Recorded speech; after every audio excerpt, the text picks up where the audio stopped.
April, get your shit together. It's the Steel Toe Evening Show. Hi, everybody. Welcome to the program.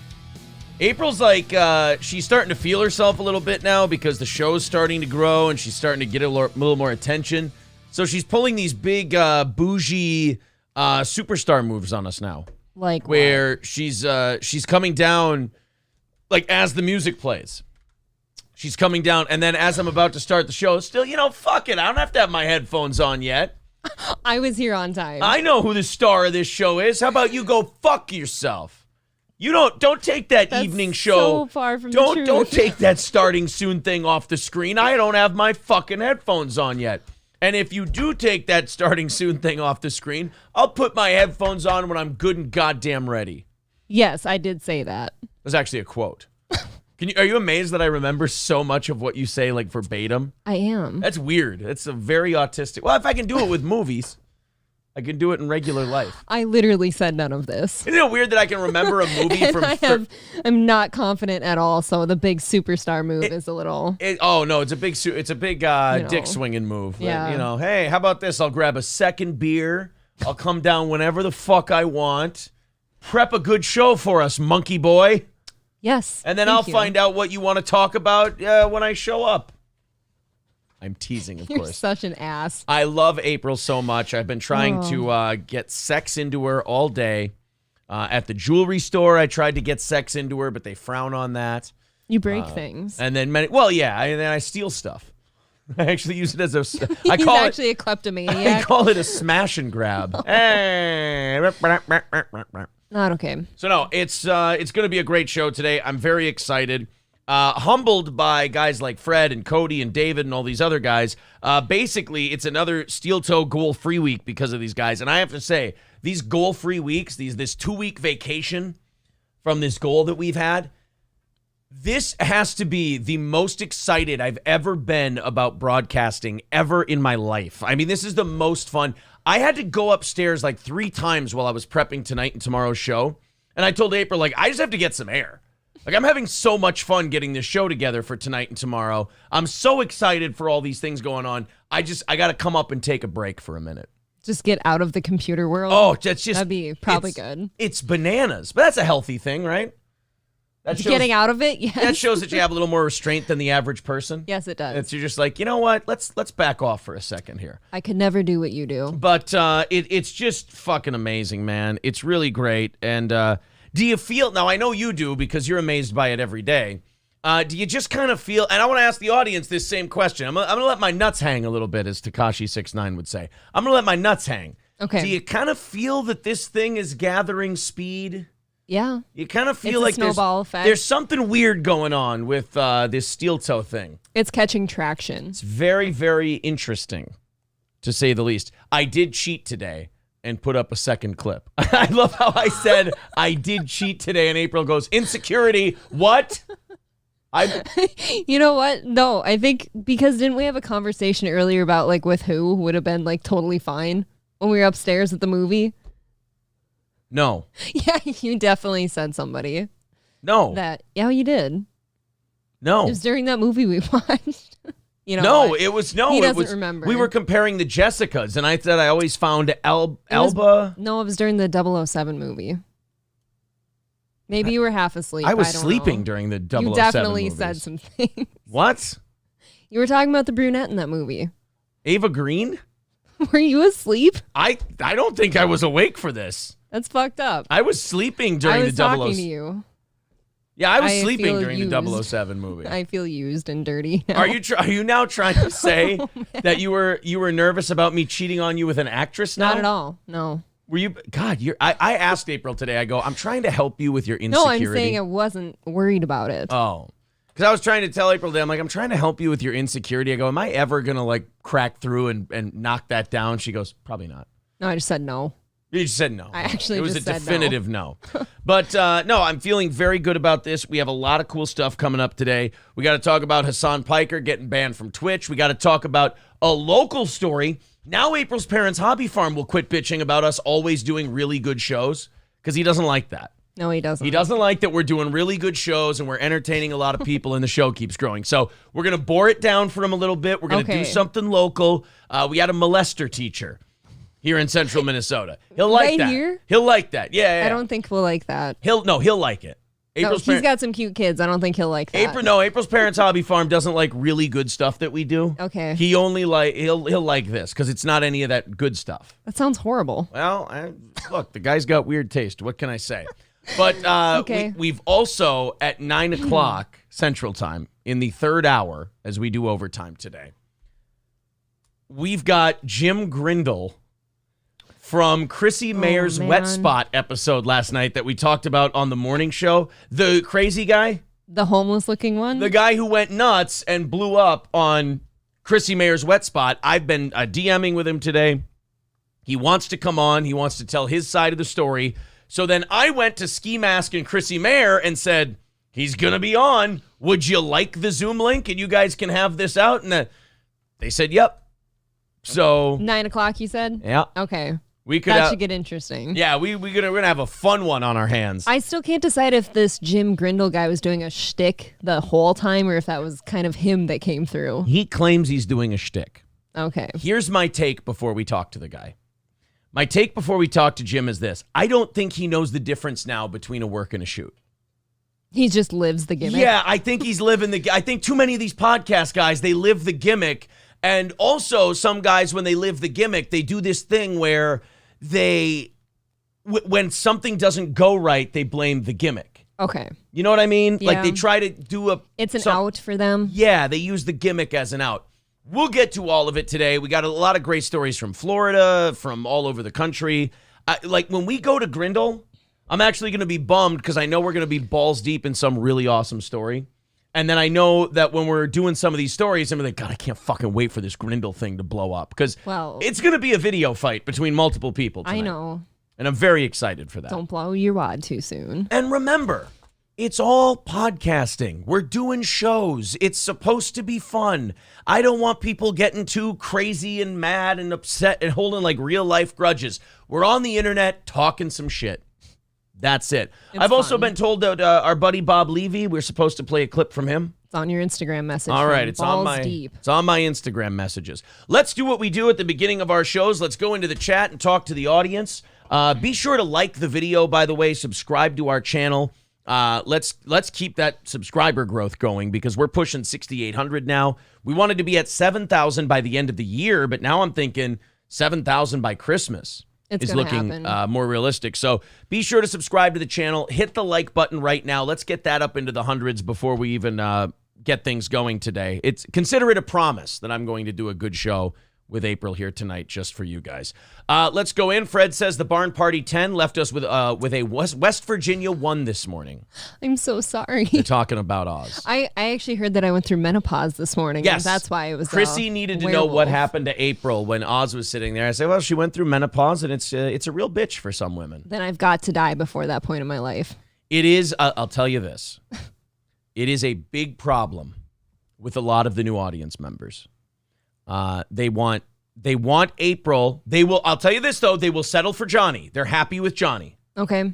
And there are, like, on Tuesdays and Wednesdays is where I get the most, where's the girl? I don't watch the chat very close. I don't Where's see the girl? Why isn't the girl here? And I'm like, I want to go like this. Well, look at daddy. Focus on me. Focus. We'll do our best. Oz is a treasure. We're lucky to have him. Oz is a great guy. He's been around the longest, too. Corey's going to do a great job tomorrow. We're going to make him giggle and all of that shit.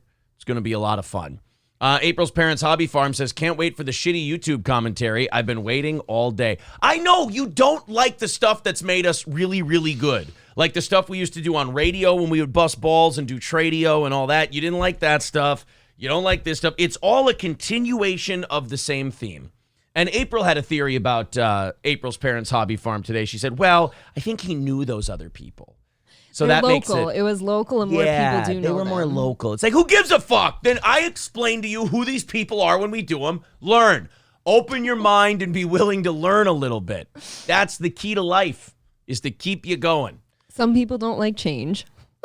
Loaded Wrench says, wink twice if she's beating you, Aaron. No. Oh, me? Yeah. Oh, bad. They're starting to figure it out. Look, women This is the first time I've worn short sleeves on this show in a long time. You know why. Women can only hide it from people for so long until men start to figure out, oh, I see what's going on here. I see what's happening here. Should we go ahead and check the phones real quick? Sure. Let's go to the phones. Oh, shit, it's April's Parents' Hobby Farm. And guess what? Aaron doesn't have the phone connected. You are so shitty with this. To the Bluetooth. I'm sorry. Here's what we're going to do. April's Parents' Hobby Farm can call us back in whenever they want to, and then we'll be all hooked up and ready to go for them. All right? Why don't you set that up before the show is? Yeah, you do this every time. You'd think it would be something I should do. You'd think. It's every time. I'm going to beat you for this later. Mark Atkins says, LOL, listening to Bob smashing Gino. He says he's done with him. Seriously? Now April's Parents' Hobby Farm's going to be really mad if I call Gino to get a comment from him. I was just texting Gino. After all of that. Yeah, so. I had to make sure his lady was feeling better. Yes, Canoe is not feeling well. He said she just had the flu yesterday and she's feeling better today. So she just had to shit a bunch and now she's better? Canoe had to... She doesn't have any weight to lose. She's got to be careful. She's got to get fluids and That's food. what he said. He was being a good boyfriend and making sure she ate and drank. His Sicilian cock, am I right? All right, let's throw out some thank yous. Thank you to Fred with $19.99 says, let's go. Trucker 18-wheeler with $20 says, I hate no goal. All right, we're 2:30 into Friday, believe it or not. All right, let's go to April's Parents' Hobby Farm here. Call from April's Parents' Hobby Farm. What's up, you degenerate hater? What's up, you goddamn YouTuber no-life prick? That's right. No, but goddamn proud of it, in sir. In all reality, I fucking called Tradio every single time. I love Tradio. So what's the problem? This is this is an extension of that universe. You two work this out, please. Because none of us have time to sit on fucking YouTube all day and know who all these fuckers are. Right. I do that so you don't have to, and then I explain it to you. It's not like it's this big complicated thing. We're all just retards doing shows, and we're gonna make fun of people. What I explain to you, that's all you need to know. You just take it from there. I think you're thinking too hard on this one. Yeah. Well. No, I honestly, I'm doing what you've always told everyone to do it. When you get into that, I leave a shitty comment and then I tune out for wait a minute. I tell you to do the exact opposite of that. I tell you to just leave. No. I don't tell you to leave a shitty. Well,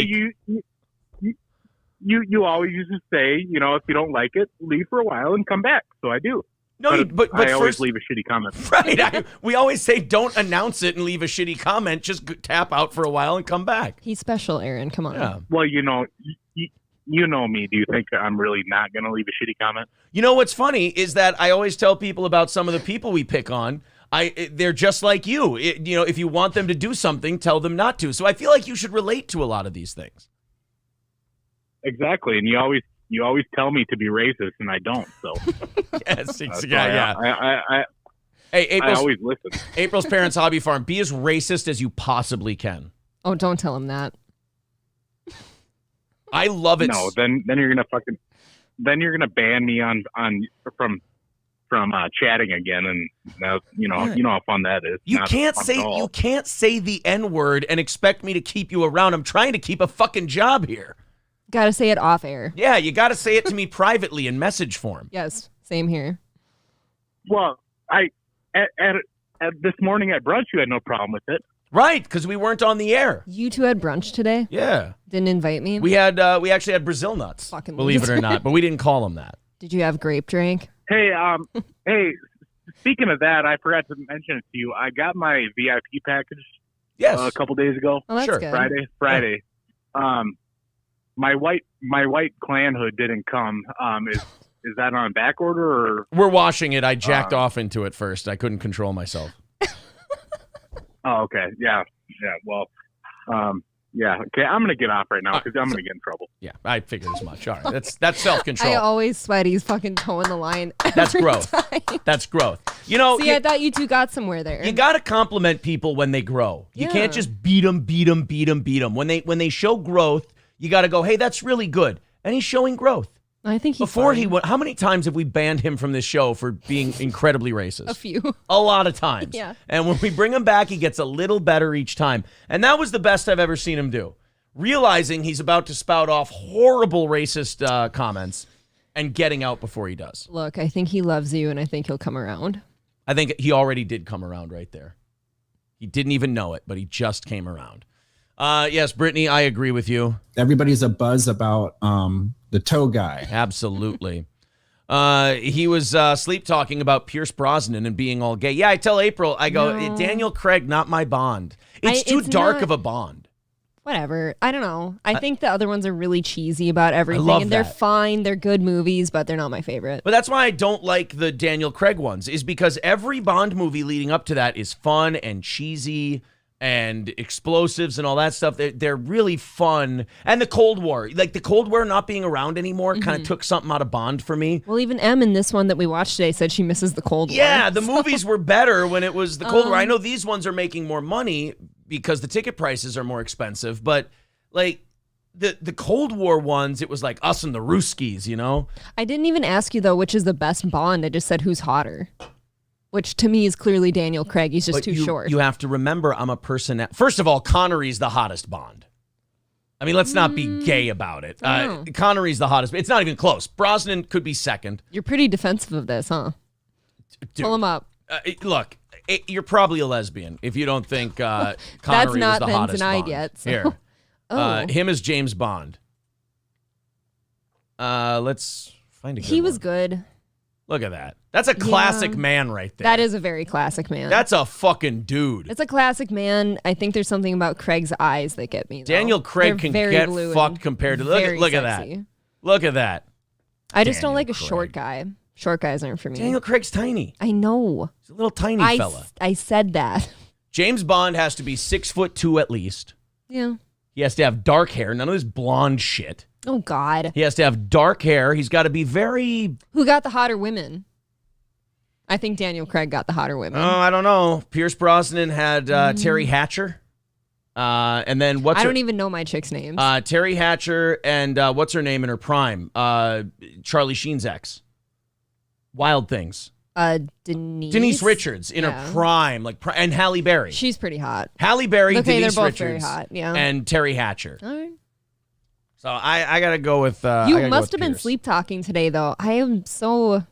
It's so uncomfortable. You shouldn't do that. I don't know. I don't remember any of it. I was sitting up working. I was making the Partners Pub tickets today, and he's just sleep talking. I guess so. Let's continue on here. Thank you to Fred with another $20. Thank you, sir. 245 into Friday's goal. $10 from Patrick says, in a year you'll be able to look back at where you started as you watch it burn to the ground. As in, you'll be able to casually buy the red house and burn it to the ground. Wow, you know what? I like that prediction. That's pretty good. 250 into Friday's goal. April, go ahead. I did drive past that thing the other day when you requested Casey's Pizza. I was coming back from Foley, I think. Yes. Looks a bit shabby. Little rundown. Well, in fairness, It's gotten worse. it always has. No Hummer out front. They never kept it there. They either kept it out at the tower site or in the back. Every time I went there, it was parked on the side. I haven't driven past there in a long time. I don't remember. I only remember when I was there. 2 years too. ago. Over 2 years ago now. Over 2 years ago. Do you miss it? Do you miss anything about it? Dude, honestly, I always said the only thing I hate about doing this show is the fact that we have to do the goal and ask people until it gets big enough, a temporary stopgap in funding. And these last 2 weeks, like I said, I haven't been able to love broadcasting in any form as much as I've loved this. It's good. I love this more. Like, this with the goal is my second favorite time in broadcasting ever. But this is amazing. So, no, I never miss radio. There was no growth left. We weren't going anywhere. It sucked. Kenneth says, please tell my wife to stop talking over my toe guy. Hey, you know the rules. Everybody's a buzz about the toe guy. Ryan the Garbage Man says, you're using an extra big spoon to stir the pot tonight. Absolutely.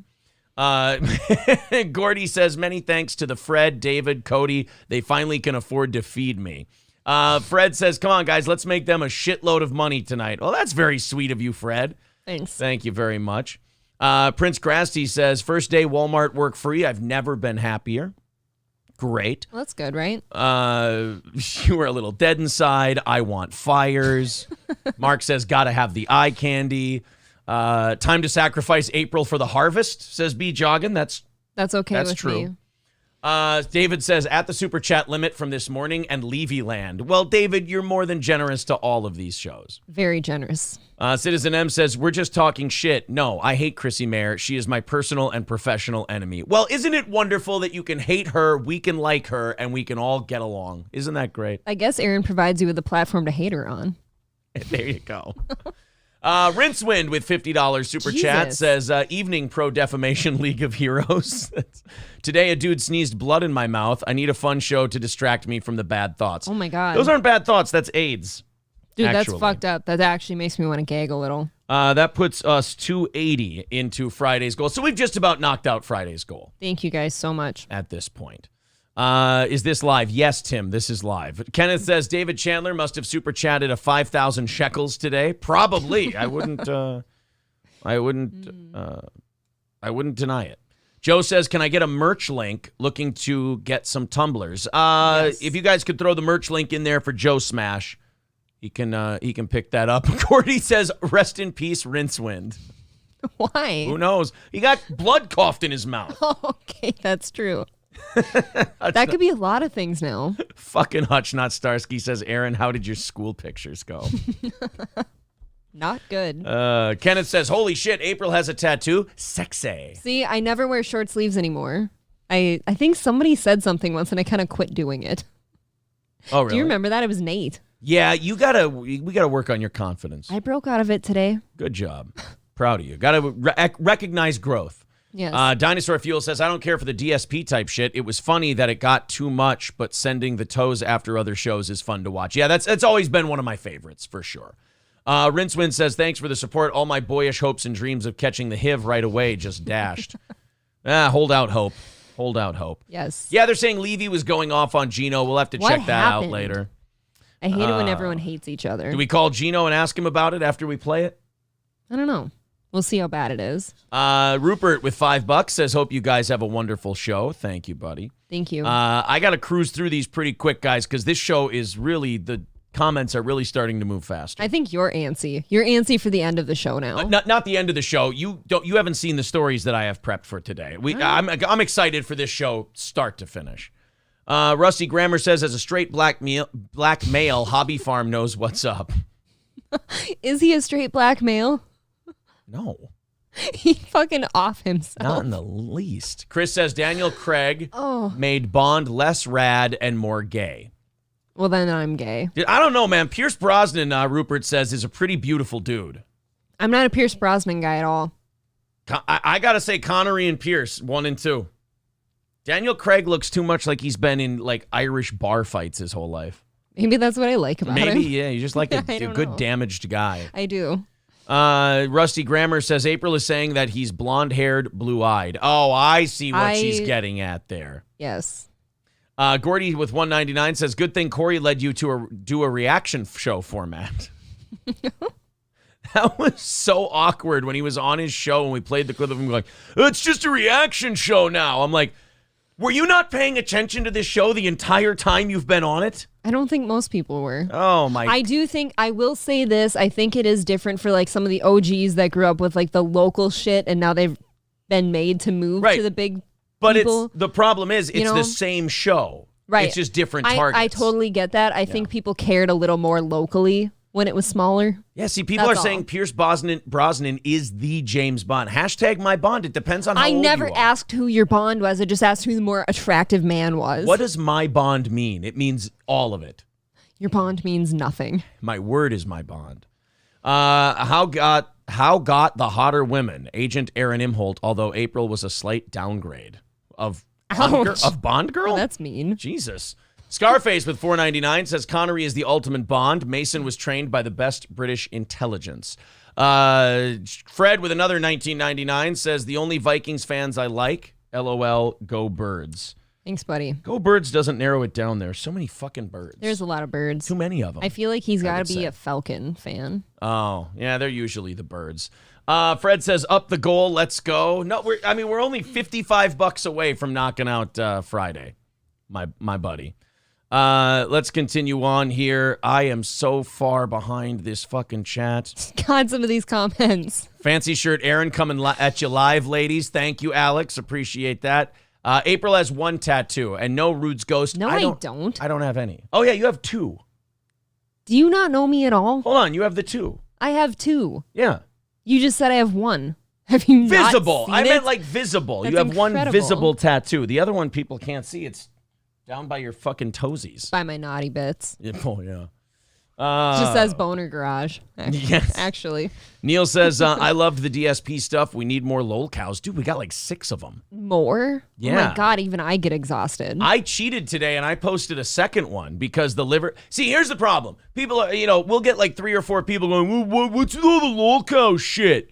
And then I go, you know what? I sometimes challenge the audience. I go, all right, you know what? Fuck you. Here's just some funny shit we did. And I'll put it up there. Dog shit for viewership. I hate But that. then I so today I put up the Liver King thing because that was really funny. Johnny and I going over the Liver King apology. It was fucking great. Nobody gave a shit. So then I go, all right, let's put out our statement on the clamoring Carl, John digging into my past stuff. Boom, took off like crazy. So what do you want? I mean, I don't know. When you're in business, do you not have to give the customer what they want? I was sad to hear the Don Lemon shit didn't go off either. I like him. Nobody gives a fuck. Everybody always says, "Oh, I don't give a fuck about the lol cows," and it's like, well, the data kind of doesn't back that up. I don't know what to tell you. Triple N says, I agree. Craig made 007 gay. Yeah, I thought so too. And then I would humbly disagree. Spoiler alert, they fucking killed him. That's bullshit. You don't kill James Bond. I hate that. I hate that we're in this fucking postmodern hipster bullshit world now. And it even affected James Bond. This dark postmodern dog shit. How about good guy beats bad guy, music plays, 007 drinks a martini, makes a fun quip into the camera, and we can't wait for the next one. That happened in several of the movies. Right, but he never died in any of them. And then Daniel Craig. You can't just keep dying and coming back. I think they just killed Daniel Craig to make me happy. I don't even hate Daniel Craig as Bond. What is wrong with you? I don't even hate him as Bond. I don't either. I think he's very sexy, actually. He was just following orders. Fuck. I feel like I've just been scolded somehow. No, I'm mad at them, not mad at you. Okay. Did you make the movies? No, I'm just painfully insecure. Okay. Stop yelling. Well, that's true. You're like Chrissy. I pee a little every time you yell. All of you girls are the same. The men start getting boisterous on a show, and they're like, they're going to hit me. Would you stop shaking? Beating up on Gino is like beating on Corky, says Mile High High. We'll get to all of it. Rusty says, oh, shit, I fucked that up. My bad, boss. I'll go lay in a corner. What? I'm too far behind. I don't know what happened. Too far behind in the chat I'm so here. worried about these We people. so badly want to start our show, but we want to talk to everybody and make sure everyone's okay. Chuck Puck says, why does this woman have a constant sneer on her face? What the fuck? Are you sneering all the time? I don't know what a sneer means. I feel like I'm smiling a lot. Do you have resting bitch face? No, I'm smiling. My cheeks hurt after every show because I smile so much. April's Parents Hobby Farm says, you don't care about me as a customer. Sorry. Do you, though? Rupert, I do. I love all of you like my children. When you spill, I go crazy, but I still love you. Rupert with $4.99 says April with boner garage above her tail. Yes. Fred says with $19.99 says 35 more. You guys got this. Let's go. Thank you, Fred. So now we are what? 3:15. So we are 35. Yeah, he's right. $35 away from Friday's goal. Well, balls deep Fred's with 5. info. So we're $30 away from knocking out the whole goal for the week. Thank you. Kenneth says April has resting angel face. Thank you. All I do is love and smile. Luck That's of the Bind says, he says, can't wait for Grindle. Man, tonight's show is going to be really great. We got all kinds of stuff. We got, what's it called? Wednesday Addams giving everybody COVID. Everybody's mad at her now. I like the sexy picture of her better. That wasn't her, though. That was like a porn. Aaron. Oh, what the fuck? I don't know. Like, sometimes you don't get shit, so I'm like, oh, I just want to make sure I don't get shit? Well, you've said stuff on this show like... I can certainly tell, like, a Pornhub image. Right. Posted to Toe Boys. But I've also asked you what country was the Nile in, and you said Africa, so forgive my confusion. I don't like being put on the spot. See, I know the answer. Right. So do you see why sometimes I don't know if you know or not? Yeah, no, I get it. Okay, thank you. I think I can tell the difference between a Netflix show and a Pornhub image, though. Well, some of us can't. I'm glad that you have skills that the rest of us don't. Thank you. Let's thank David for $20 on PayPal and Edward for $20 on PayPal. Thank you both. Guys, we have knocked out this week's goal. Don't give us any more money unless you just think I either want to be a VIP or fuck these guys, I don't like them. That's the only reason that you should be doing that. Right. If you give any more money, it's because you hate us. Right, exactly. Okay, now we can, you know what? Now we can start the show. Do we get, we got the Hassan Piker stuff. We got to fit in Bob Levy somewhere. And I got like 5 stories that I really want to dive into that are not internet related whatsoever. Hassan Piker was hit with a surprise Twitch ban midstream today. Apparently, where is it? There we go. I don't know if Gavin McInnes hates his guts or what, which I could understand because I'm sure Hassan, being like super lefty, has probably said terrible, shitty things about Gavin. I think most people would probably hate Hassan. He was, I don't like Hassan. Well, you know what? I shouldn't like say him. that. I shouldn't say I don't like him. Because with these internet guys, I don't like them or hate them. They're all just material. And Hassan, to me, is great material sometimes because he has absolutely no sense of humor. He's dry. He's incredibly dry. He takes his politics so seriously, and this cunt actually thinks he's like changing things. Like this guy has the ego and the narcissism to think, he's the kind of guy who would say, I gotta be careful what I say on my stream because my audience looks up to me and wants to get their news and facts from me. Fuck off. He looks like hippie Jesus. Oh, Like his shirt is like split down the middle 2 colors even. He just looks like a guy where you're like, can we fight, please? Like, I just really want to. He just is a fightable. Really? He's a fightable. I get why Sam Hyde wants to knock him out.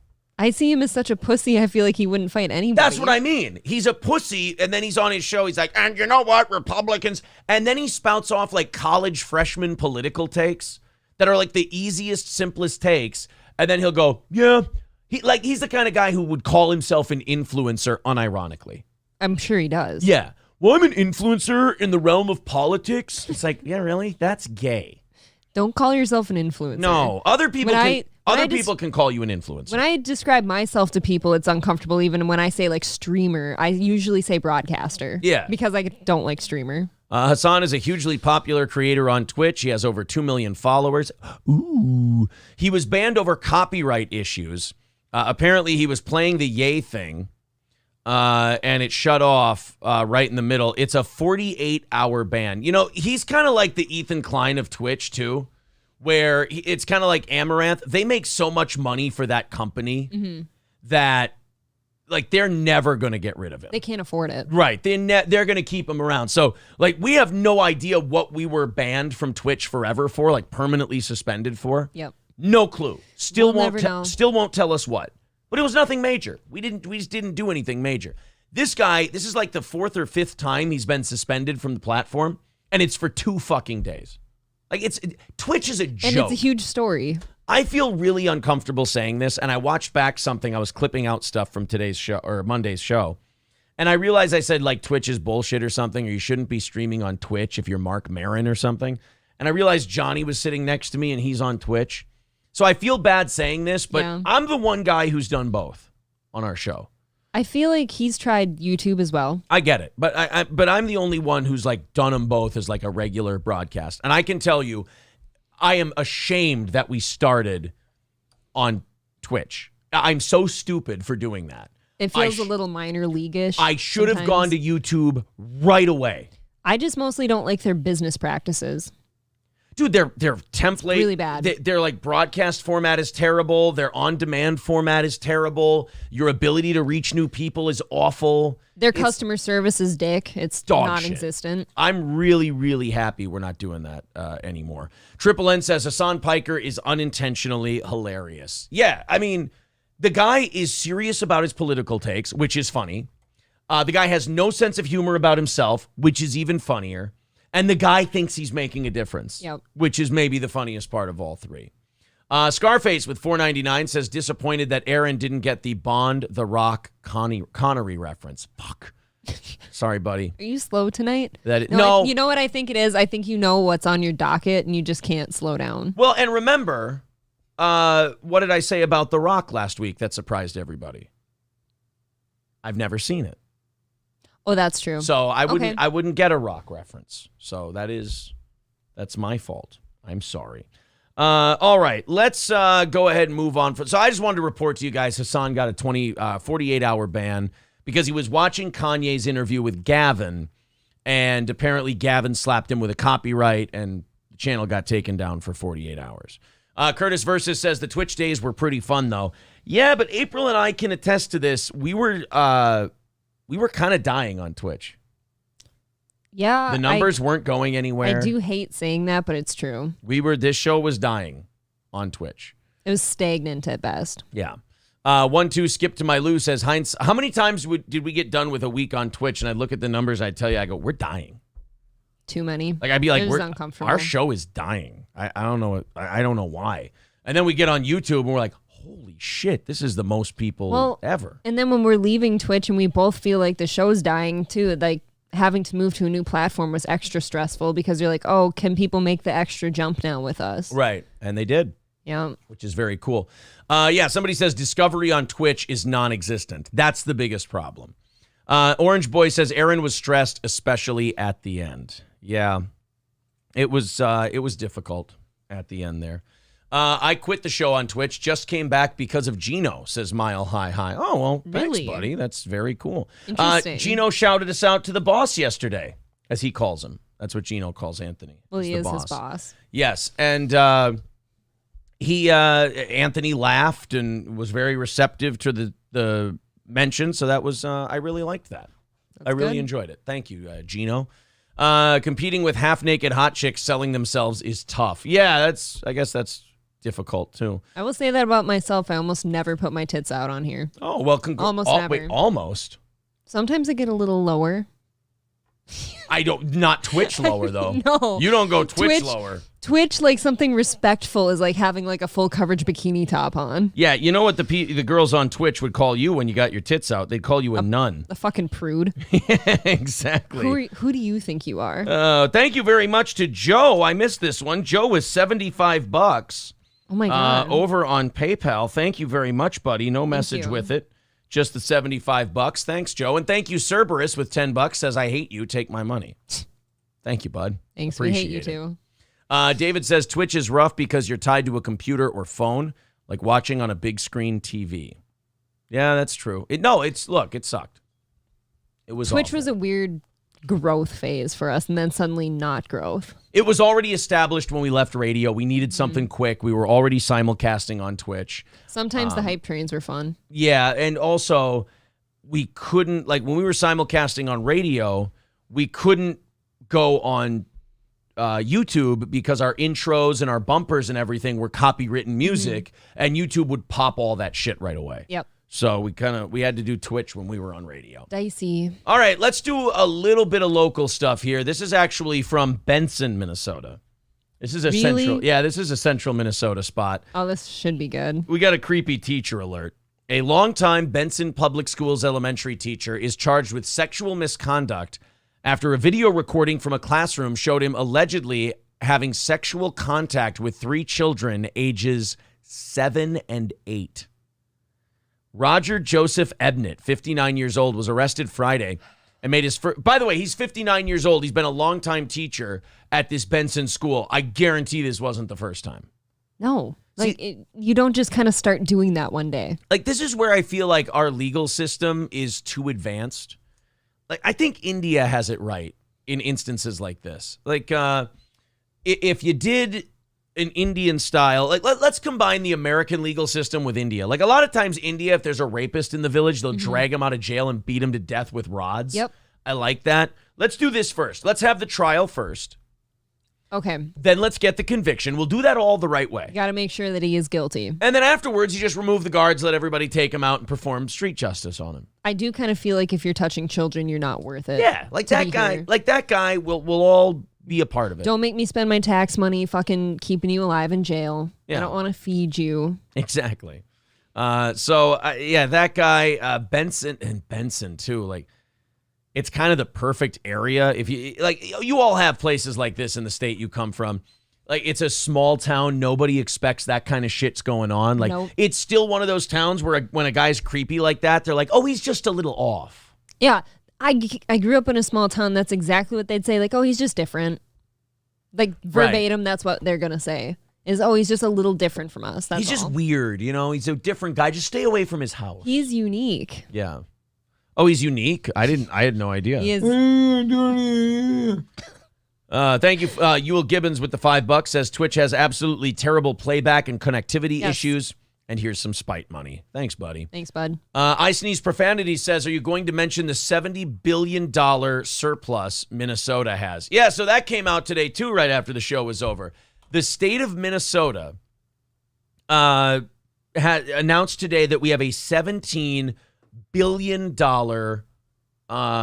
surplus, budget surplus. Mm-hmm. And I did the math. There's a little less than 6 million people in Minnesota. Now, you don't have to give a check to every individual in Minnesota because a lot of those are dependents. They're children. Kids. Yeah. You could probably go, maybe 4 million adults, 4 million adults in Minnesota? Let's go 3 to be conservative. Right. Let's go 3 million. Okay.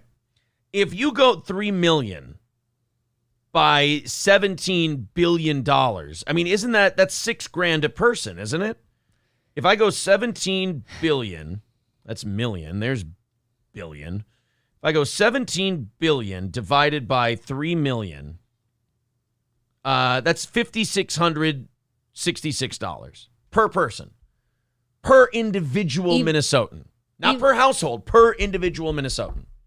So that's each household would get over $11,000. Yes. If you were to give that whole surplus back. And but of course, we have a Democratic governor, we have a Democratic House, a Democratic senator, and they've got this laundry list of shit I read today.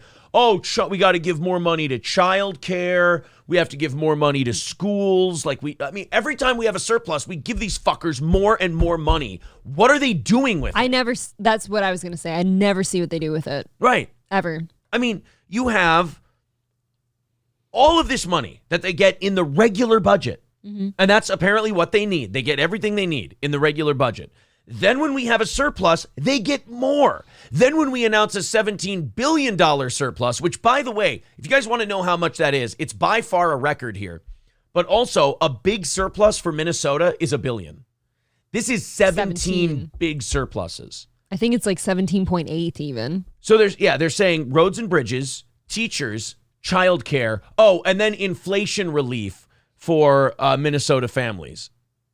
Give it the fuck back. Just give us the checks. Like, we shouldn't have to sit here and tell these people. It's like when you borrow someone money, when you loan them money, and then you ask them for it back. I'm like, God, why are you hassling me? It's like, I shouldn't have to ask you for my own fucking money. I guarantee you, if given the choice between, let's fix all these things, or, hey, here's a check for $5,600. Right. I guarantee you in this economy, everyone takes the money. Dude, I'll settle for this. Could you just cut us each a $3,000 check? Isn't that something now we're trying to bargain? Like just cut us down. Our governor was talking about maybe 1,000. The economy is so bad. People can't afford shit right now. Yeah, like, fuck you, dude. You took all of our money. You didn't use 17 billion of it, and you won't give us each like $2,500 back. He's saying, maybe 1,000, but we might play with the income caps a little. Yep. No fucking income. No income cap. I'm sorry, I'm worked up. Yeah. No income cap. These rich fuckers paid more than anybody else. They don't look at it that way. No, they don't. They're rich. Why do they need it? No, they're Democrats. Here's what they do. They take stupid poor people and they buy them off with my tax money. Your tax money. Yeah, that sounds right. They take middle class and wealthy people's money and they buy off dumb poor people to keep them voting for the people that keep them dumb and poor. That's what they're going to do. It's maddening. Childcare. You think that childcare is going to be for a guy who works as like an engineer with a wife who's a nurse? No, they're not going to qualify for those childcare benefits. No. They're going to have to pay out of their own pocket. It's going to be fucking bums who had 4 kids and can't afford them. With 4 different dads. It's just, oh man. It's just horseshit. $17 billion. And I'm sitting here going, could I just have maybe $2,000-3,000 of my money back, please? Just a little bit. And they're even talking about not even giving us the full $1,000. Right. They don't even want to give the $1,000. Out of $17 billion. $17 billion. And they don't want to give us 1,000. Well, congratulations. But you know the saying, elections have consequences? Mm-hmm. We voted in a Democratic governor, Democratic House, Democratic Senate in Minnesota. Here we go. We're not worthy. Here we go. Oh, I'm not excited about how they're going to fuck that up. And all April and I are going, hey, we just want to go to Rochester in February. It's just, it doesn't seem unreasonable to sit and be like, oh, great, we have all this extra money laying around. Can we have a little back, please, in our hard times? Yes. That doesn't seem like something that should be unreasonable. The only one I'm okay with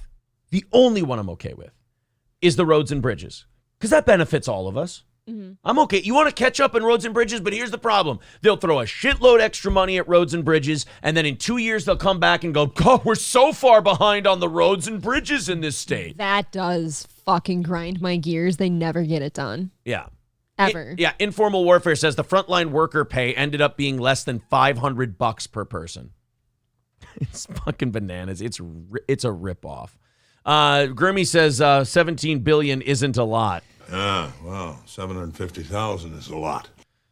I just... It's just depressing. They don't even want to give the grand back.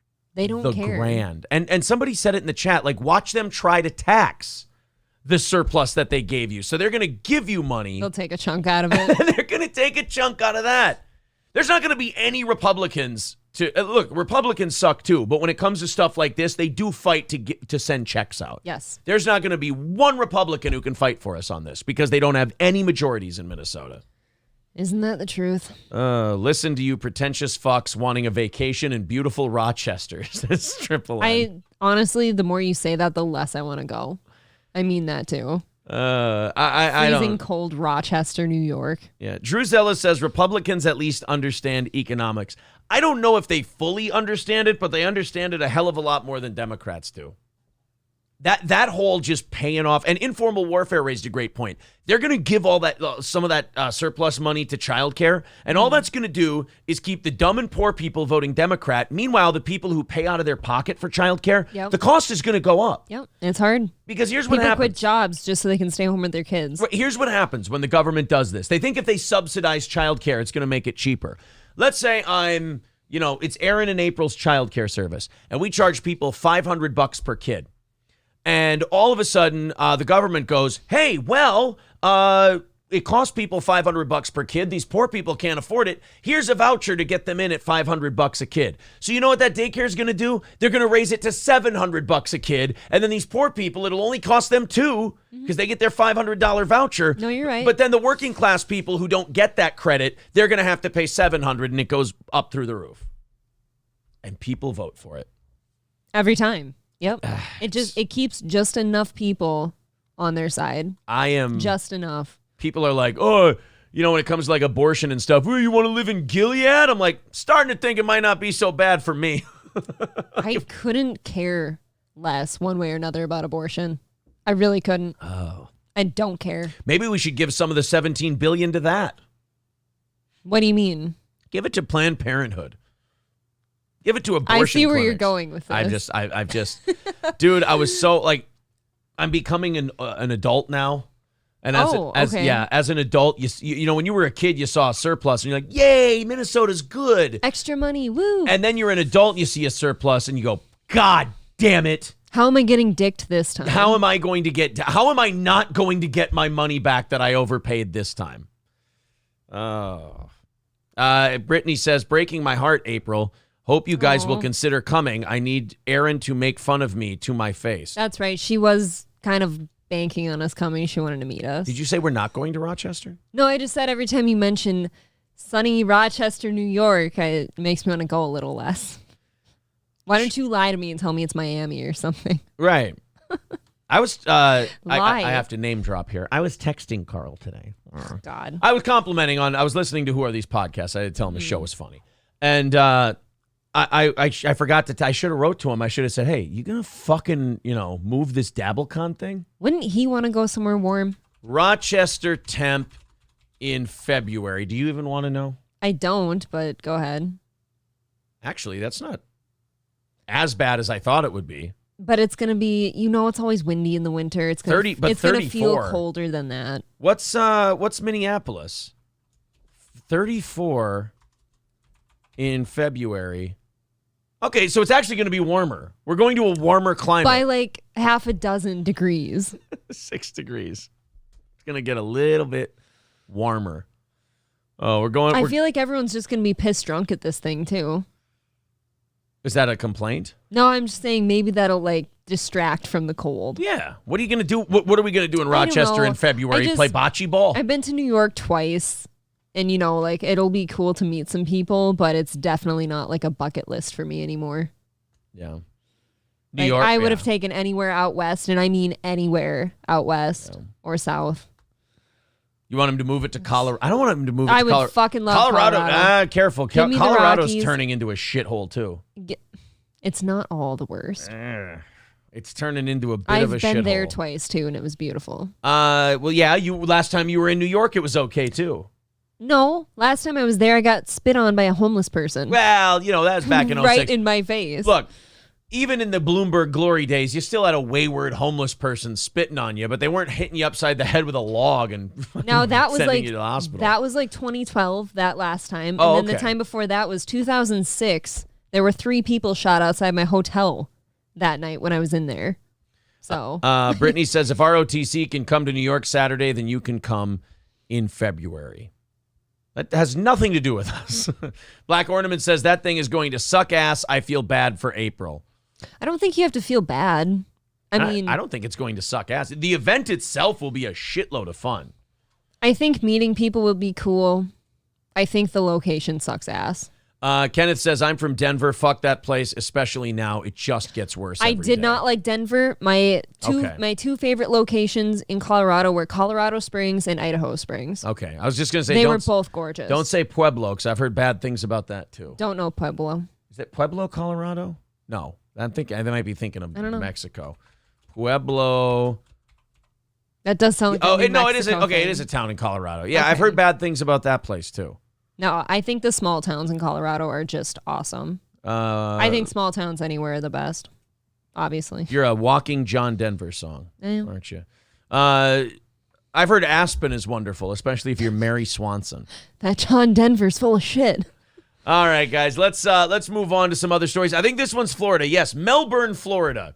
You guys are fun. Like, even your fuck-ups are fun. Out in Florida. I like you guys. Your state, it just seems like a never a dull moment state.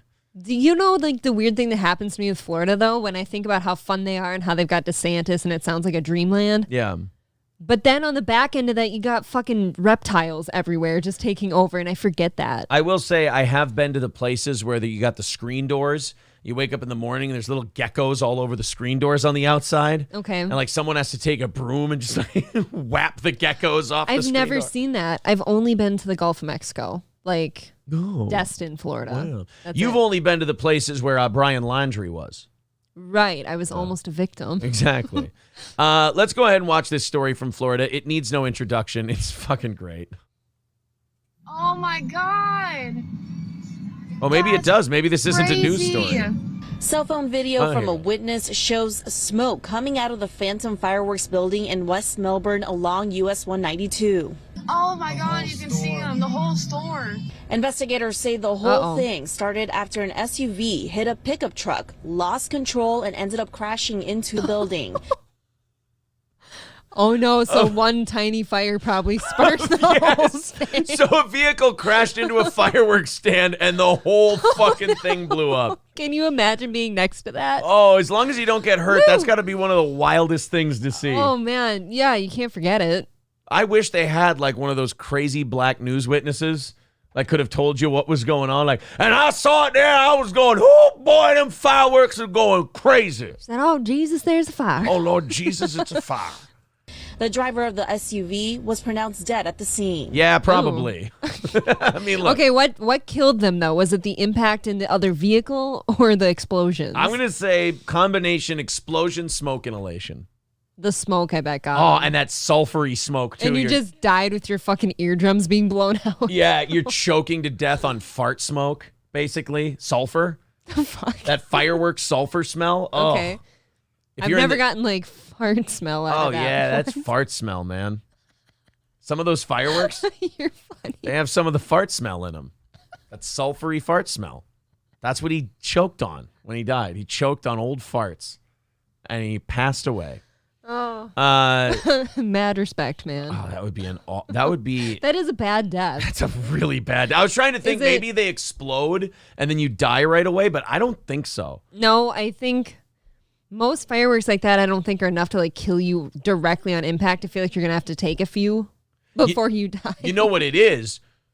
He gets in the accident. He goes into the fireworks stand. Yeah. Airbag goes off, hits, probably injures his arms.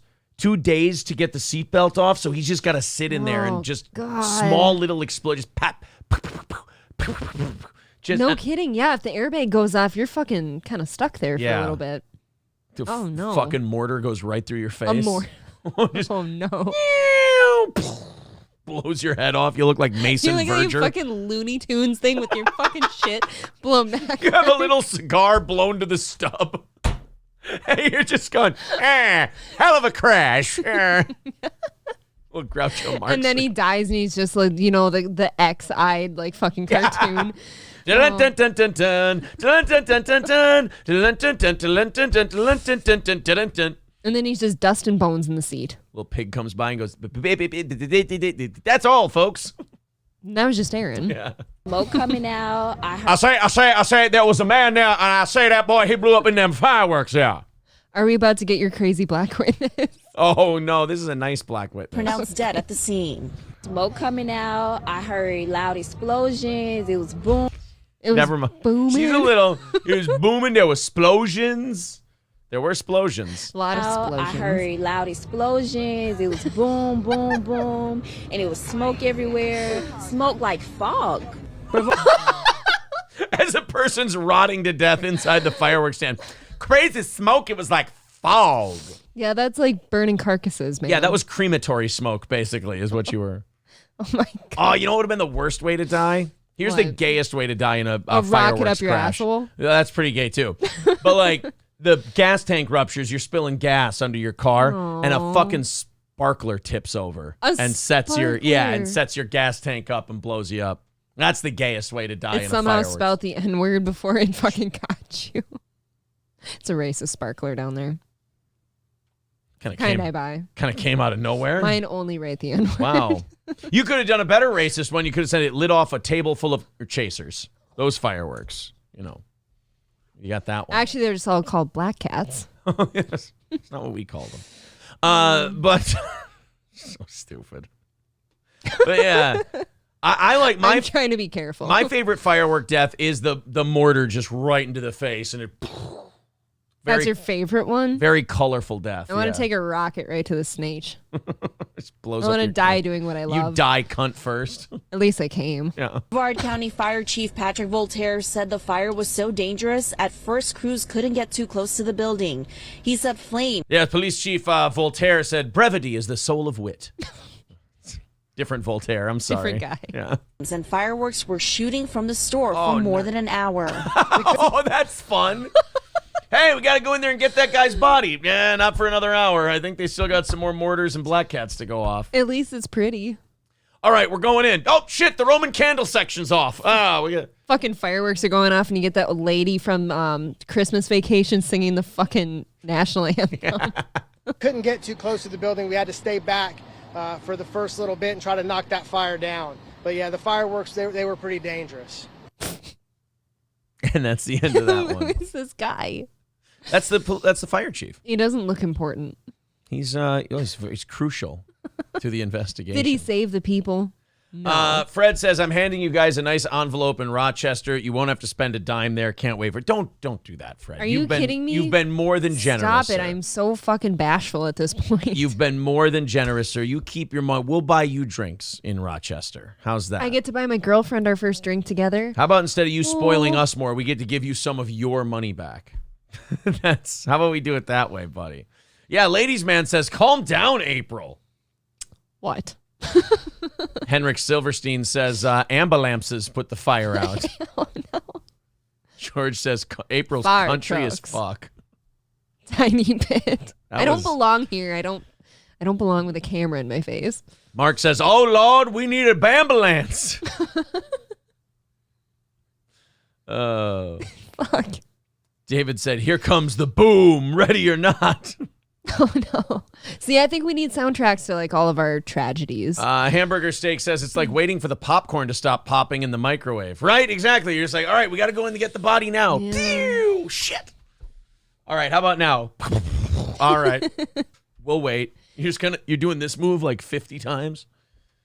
This is kind of bringing me back. You remember when we talked about on the show how like all the like world wars and shit should have had like bands and shit at them?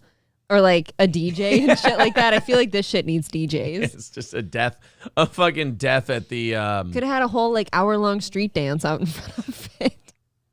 The man didn't have to die in vain. Right. At Is what least you're throw saying. a party in his name. How big of an asshole do you feel if you're the SUV driver?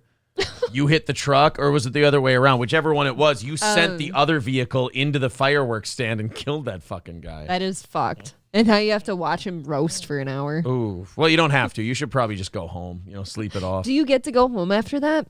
That's a serious question. Do you get like charged with something? Boy, that is a good question. I don't know. I feel like you don't get to go home because you were part of the accident. Yeah. I don't know if you're like being charged, but you're being questioned. Yeah, you're going to be held for a little bit, I think, at the very least, right? Yeah. Wednesday's Jenna Ortega receives backlash for knowingly exposing hundreds of cast and crew to COVID to film iconic dancing. Yeah, this Jenna Ortega, the chick who plays Wednesday, on the most watched Netflix show ever. It's apparently a runaway hit. Yeah, people really enjoy it. I'm an asshole for saying I thought it would suck. I guess I'm an asshole. Just I had no faith in it. Yeah, she is receiving backlash on social media after admitting to filming her iconic dance scene in Netflix's Wednesday while exhibiting coronavirus symptoms. I mean, look. The sniffles. I think it's shitty to go to work sick. I agree. I do. I think if you have any kind of illness, you shouldn't be going to work. We always tell people here when they come in, like, hey, if you're not feeling well, stay home. April will cover. I would rather We'll be fine. Johnny and Oz text me at 4:30 in the morning when I've got no time and say, no, I'm sick. Because good, stay home, get better. Right. Don't bring that here. But I mean, I don't like that they're making it a thing because it's COVID specifically. It's like, stop. It's not 2020. We all know how it's going. Like, we all know what the deal is. All of you guys are supposed to be fucking vaccinated anyway who are working on these Hollywood productions. You should all be fine. I saw some article yesterday from Newsbreak that said, oh, the pandemic's pretty much gone now, but people are stressing because there's not enough funding for like masks and COVID tests and shit like that. You know what? If it's gone, why do you care? That's their own fault too, because they spent the last 2 years brainwashing people. Now they want people to get out of the brainwashing, but there's too many dumb people who listen to everything they say, and you browbeat these people into believing you so much that now you want them. It's like they put a spell on someone, or they put someone in a trance. And then they went to snap them out of it, and they went, no, I still need masks. You told me I'm going to die. I need all 6 boosters. There's going to be a percentage of people who live the rest of their life that way now. Yeah. Like 1 or 2% of the population. It's people that are very impressionable and they need something to like hang on to. Otherwise, they lose their way somehow. Yeah. Well, it made them feel important. Yeah. Yeah. She went, she had COVID symptoms.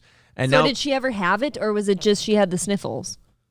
After revealing she pushed through intense body aches and other telltale signs of COVID-19 until receiving a positive test, the actress, 20, raised questions about the protocols on set amid the pandemic between September 2021 and March 2022 in Romania. Now, see, to me, and by the way, when you search this Jenna Ortega, you know that people are creepy. Because the first thing that comes up when you search her is age.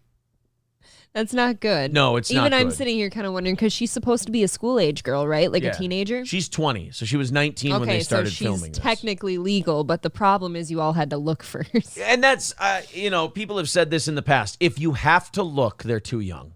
Yeah. That's my whole take. If you have to make sure, especially if you're over 25. If you're over 25 years old, that and shouldn't be worth it. Right, and you need to look, stay away. Like, if you're 22, fuck an 18 or a 19-year-old.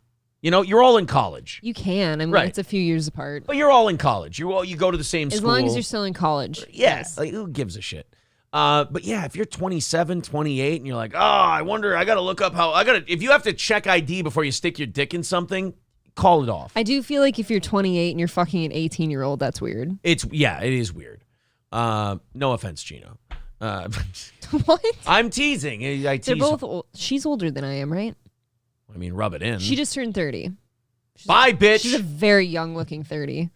So the actress raised questions about the protocols. So then people are giving her shit on Twitter. So on one hand, I don't like it when people go to work sick. Right. I also don't like that they're making a big deal just because it's COVID. Like, I don't care if it's strep throat, the flu, COVID, any kind of communicable disease. Don't go to work sick. Put it off for a couple of days. But I also don't like that these people on Twitter think that they have the audacity to go like, oh, I'm passing judgment on Jenna Ortega and she's a bad. It's like, no, she did a semi-shitty thing and you go, hey, here's what she deserves. Okay. Hey, that's not cool. Don't do that again. That's all I would say is, oh, that wasn't cool. Right. Maybe stay home next time. There's a But that's, like I said, any sickness, though. any sickness. I don't want your fucking head colds. If you are Right. sick, if your throat hurts, don't ask me to hang out. Just don't. It sucks getting sinus congestion. Yes. I don't want your fucking sinus congestion. I want to feel my face normally. But I also don't think it's worthy of a Twitter pylon. No, but they have to stick to that narrative of like, oh, you're killing people. Yeah. They're scared shitless. So they're going, oh, she's going to kill somebody. All of those people are like 35 years old, vaccinated to the gills, I'm sure, either by pressuring or by mandate. But still wear their mask and don't leave their house. Right, exactly. Get all those vaccinations and you still keep wearing that mask. You do you. I don't like the way Jenna Ortega looks as Wednesday Addams. And I know that's the point. I disagree with that. I know but that's kind of the point of Wednesday Addams. She's supposed to look kind of plain, But her, like, she cleans up nice. She looks good when she's like dressing up. I think she's a good looking girl. Yeah. She's got a bright career ahead of her if she hasn't run into, the Weinstein types. She is pretty young. I feel like that would have happened by now. I hate that. I hate watching someone who's like, you don't know. I watch. No, I do know. That's the part that sucks. Like, you watch them and they're like 19 or 20 in Hollywood and you're like, oh, fuck. And they're really famous already. Yeah. Like, if you're 19 and 20 and you're starring in a big production, you're like, oh, God damn it. What did they have to go through to get to this? Right. You just want to get in touch with them and be like, please just rat out whoever it was. Like, Yeah, but don't then- protect them. What if you go to somebody and that actually never happened and now you look like an ass? Right. That's the problem, right? You're like, Now they're sitting there thinking that they have that stigma attached to them. Like, Right. do I look like I've been fingered? or you know what? Worse yet, like you talk them into the fact that they were, and now they think Right. they have some kind of repressed memory. Yes, that's exactly it. They accuse They're some nervous innocent now. director of butt They don't know fingering who them. they are anymore. Yeah, All because of Aaron. but I'm just saying, if I bet more, I believe if I put $100 down on every 19-year-old Hollywood superstar that they were molested, I would come out with more money than I started with. They do too. It's a good point. Isn't that why it happens? Isn't that worth it, Aaron? Isn't that the trade-off? Gordy with 199 says, age, if crawling, they're in the right position. All right, Gordy's a dog. Gordy's a dog. Gordy, that's different. that was spicy. That's a little spicy for this conversation, but for your species, Go in your kennel now. I understand. Time out. Fred with 499 says, if there's no grass on the field, turn her around and play in them. He does say, I kid. At least there's that. Scarface says, just waiting for Winona Ryder to narc on Tim Burton. Or, who knows, maybe narc on Tim Burton or Alec Baldwin. Why Alec? Wasn't her dad in Beetlejuice like a creep in real life in Hollywood, or was that a different guy? I think the guy I who don't played know. Charles Dietz was a creep. I don't want to throw that out there because I don't know. Well, I know he's dead, so we're not hurting anybody. Oh. Charles Dietz. Jeffrey Jones. Yeah, I think he was a creep. Jeffrey Jones allegations. Yep, 2002, Jones was arrested for possession of child pornography and accused by a 17-year-old boy of solicitation to pose for nude photographs. He pleaded no contest to a charge of soliciting a minor as the accuser was 14 when the first offense occurred. That's not good. So you're just after this guy for 3 years.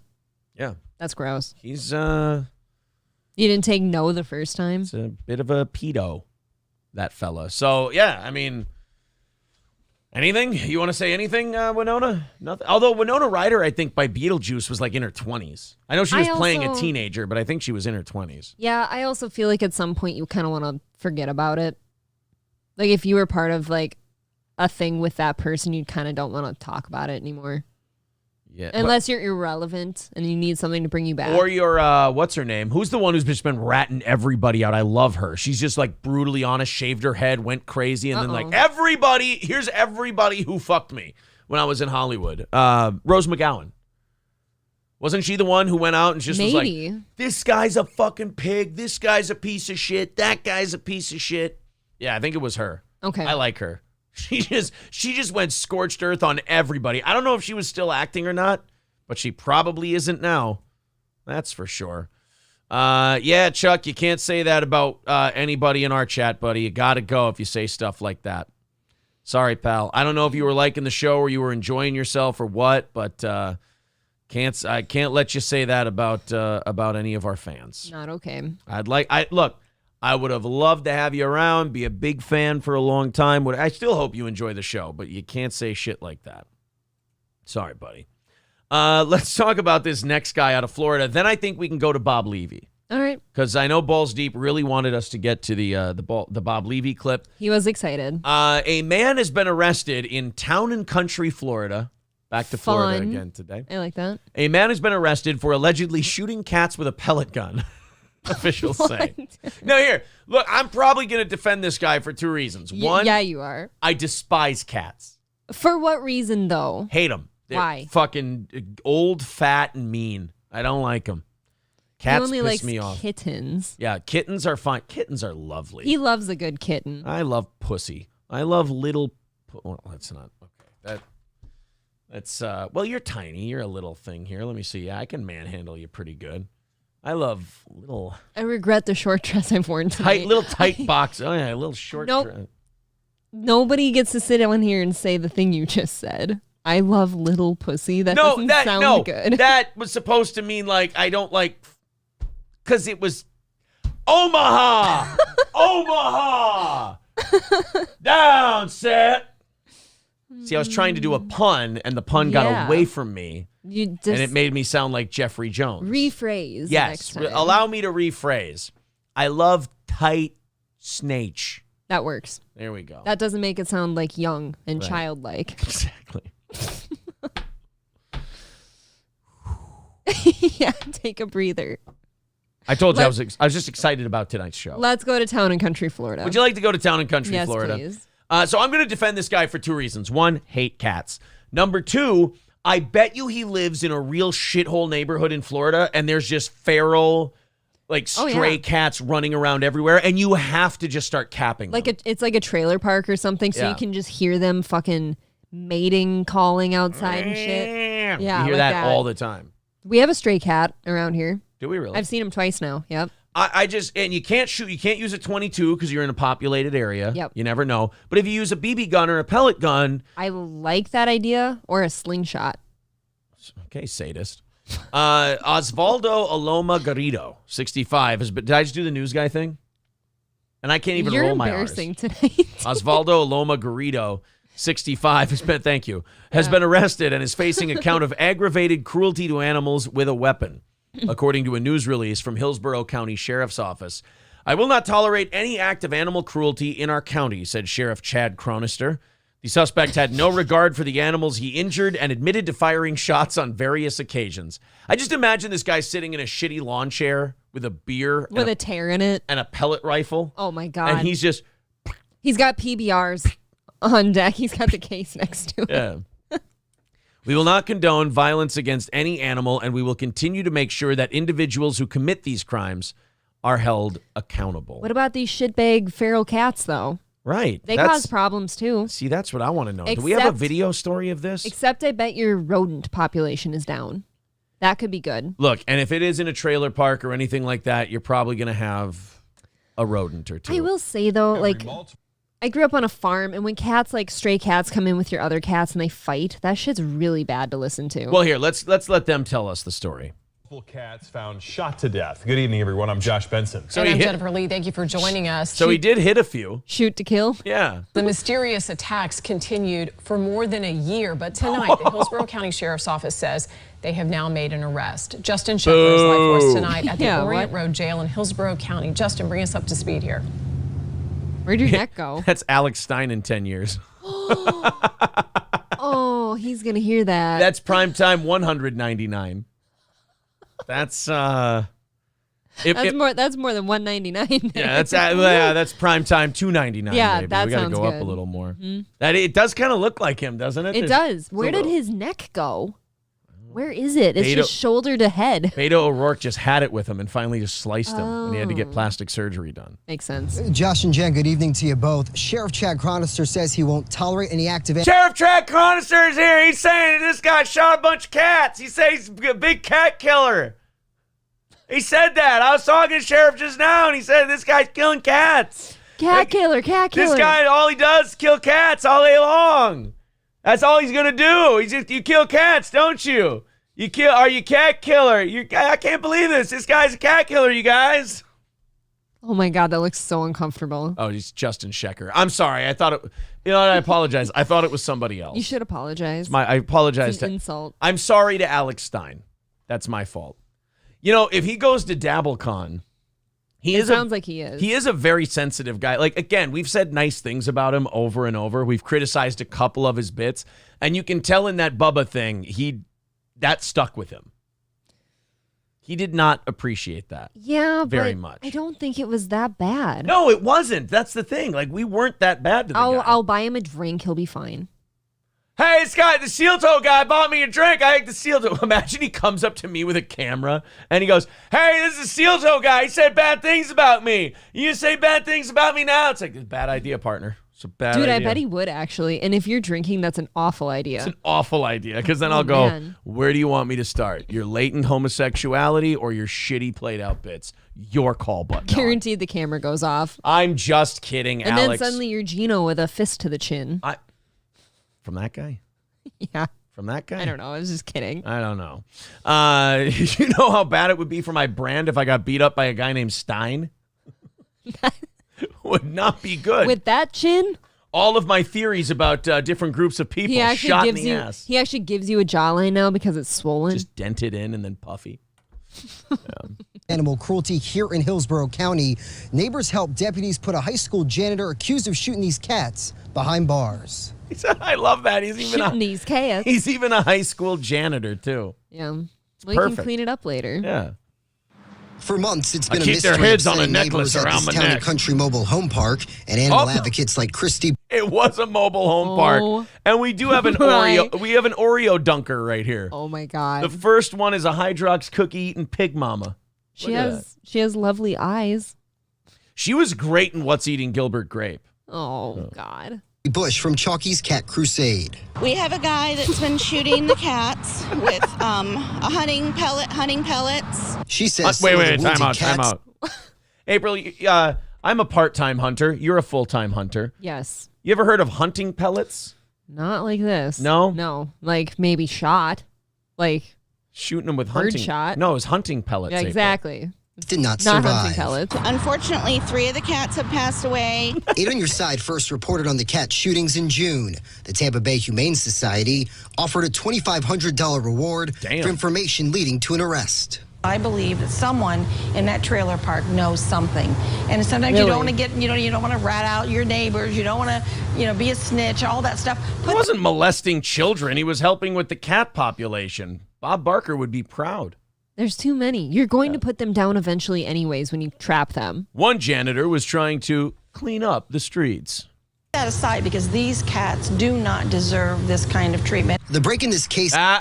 You're supposed to be a news channel. That's an opinion. Yeah, deserve is really a matter of opinion for Who deserves what?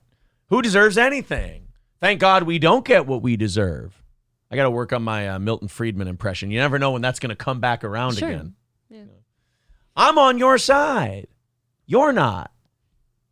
Let's say we've got Mr. Sexist Pig. and he's going to hire somebody. And you got this sexist pig, and he wants to hire a woman more so than a man, more than a woman. Okay. Well, why don't we make it more expensive for him to exercise that prejudice? If he is going to pay more money to hire a man, then the only thing a woman has to bargain with is the price of her labor. So why would you want Mr. Sexist Pig to make it cost him absolutely nothing to exercise his prejudice? I'm on your side. You're not. Fucking Milton Friedman was a G. Just talking to women as they should be. Just letting them know, hey, broad. And in a really nice tone, too. Hey, bitch, you don't know what the fuck you're talking about. Occasionally, I question my position here. No. You would never pop off to Milton Friedman like that. I don't think so. No. This didn't come until November 12th. Neighbors called the Hillsborough County Sheriff's Office after hearing shots and spotting a man with a rifle in front of his home. Bush says the serial cat shooters... In fairness, that is kind of a frightening visual. I feel like not uncommon in a trailer park, though. No. His most recent victim is Buddy. He has a broken front leg, a broken back leg. One of his legs can heal. The other leg may need amputated. Well, in fairness, what the guy was doing was he took the rifle to the cat and he went, dance, runt! Aaron, it might need amputated. Did you hear that? Did she say that? It might need I thought she said amputation. I don't think so. He's got a broken front leg, a broken back leg. One of his legs can heal. The other leg may need amputated. You're right. I thought she said amputation. It may need amputated. It may need amputated. All this talk about legs. Now I'm hungry. I'm going to go to KFC. Some chicken legs. Get a bucket. He's got a pellet in his thorax. Deputies say a witness got a hold of the... Give you a pellet in your thorax later. It's not as hot as it sounded in my head. No. Man's rifle without resistance. After confirming with records from a local vet that a cat had been injured by a pellet gun, the next day deputies spoke to this man, 65-year-old Osvaldo Garrido. That's a scary individual. That name is awesome. You should just be lucky he was only hurting cats, because that looks like this guy was one bad day away from wiping out that whole trailer park. I hit him with a Garrido. They say their suspect confessed. Ma'am, we arrested Mr. Garrido. Oh, now I'm hungry for a gas station burrito. Aaron told me the other day those are good. I'm going to have primetime Mexican food. How about Taco Bell? During the interview, I'm happy he got arrested. Sheriff Chad Hate Cronster Mexicans, do says you? the suspect had no regard for the animals he injured and admitted to firing shots on various occasions. It's disheartening to know that there are individuals who intentionally harm animals. Just cats. Deputies arrested Garrido on Wednesday. He's charged with felony aggravated cruelty to animals with a weapon. When I got the news, I started crying. I was just a big weight off my shoulders. Oh, I bet. Not really, though. Not quite a big enough weight. Now it's on your ass. It went straight to my hips. Yeah. The weight was off my shoulders, and now it's in my jowls. Aww. Sorry, everybody. I just can't seem to keep the weight off. Relieved. 8 on Your Side has learned the suspect worked for Hillsborough County Public Schools since 2017. He now faces termination from his job as an Alonzo High School janitor. That was shocking to me. I thought maybe it was a retired guy that didn't have anything better to do. Why does that matter? Why does that matter? And Garrido's... That would have been fine with me, but to learn that he was gainfully employed. Look, if your janitor doesn't have a pellet gun and isn't shooting wild animals, I don't really know what the problem is. If I had a pellet gun here, I'd want to shoot squirrels and shit all the time. I hear I get it. Thank you to Alex for $2. Says, wait, python purge okay, but cats no? Exactly. Weird lines people draw, man. Some would say they're just as big of a problem. Yes. Fred with another $19.99. Thank you, buddy. Appreciate that. Very nice of you. Jesus says she'll forget in about 5 minutes. Well, you know. The next meal, at least. Look, man, she'll get hungry. Or a snack. It happens, man. You get a little peckish, and you know. She looks like somebody who has like Little Debbie's and Hostess stacked up, like on hand. Please, yeah, she's got like a bunker, all filled up. Bunker. They never spoil. It's like her panic room. She doesn't go in there when there's an intruder. She just goes in there when she gets really hungry. Yeah, when she's panicking and needs a snack. John says the bell, tell the nanny I'm not well. That's what happens when you could don't. have said that with a little more gusto. That's what happens when you don't screen them before you read them. All right. You just start reading it and you have to finish. I think we can maybe get one more in, and then we'll do the Bob Levy thing. Okay. How's that sound? Racist Rutgers. No. I don't want this racist story. I want the other racist story. Where's Don't give them mine. Oh, no, I'm giving the racist story. Oh, no, I'm doing that with Corey tomorrow.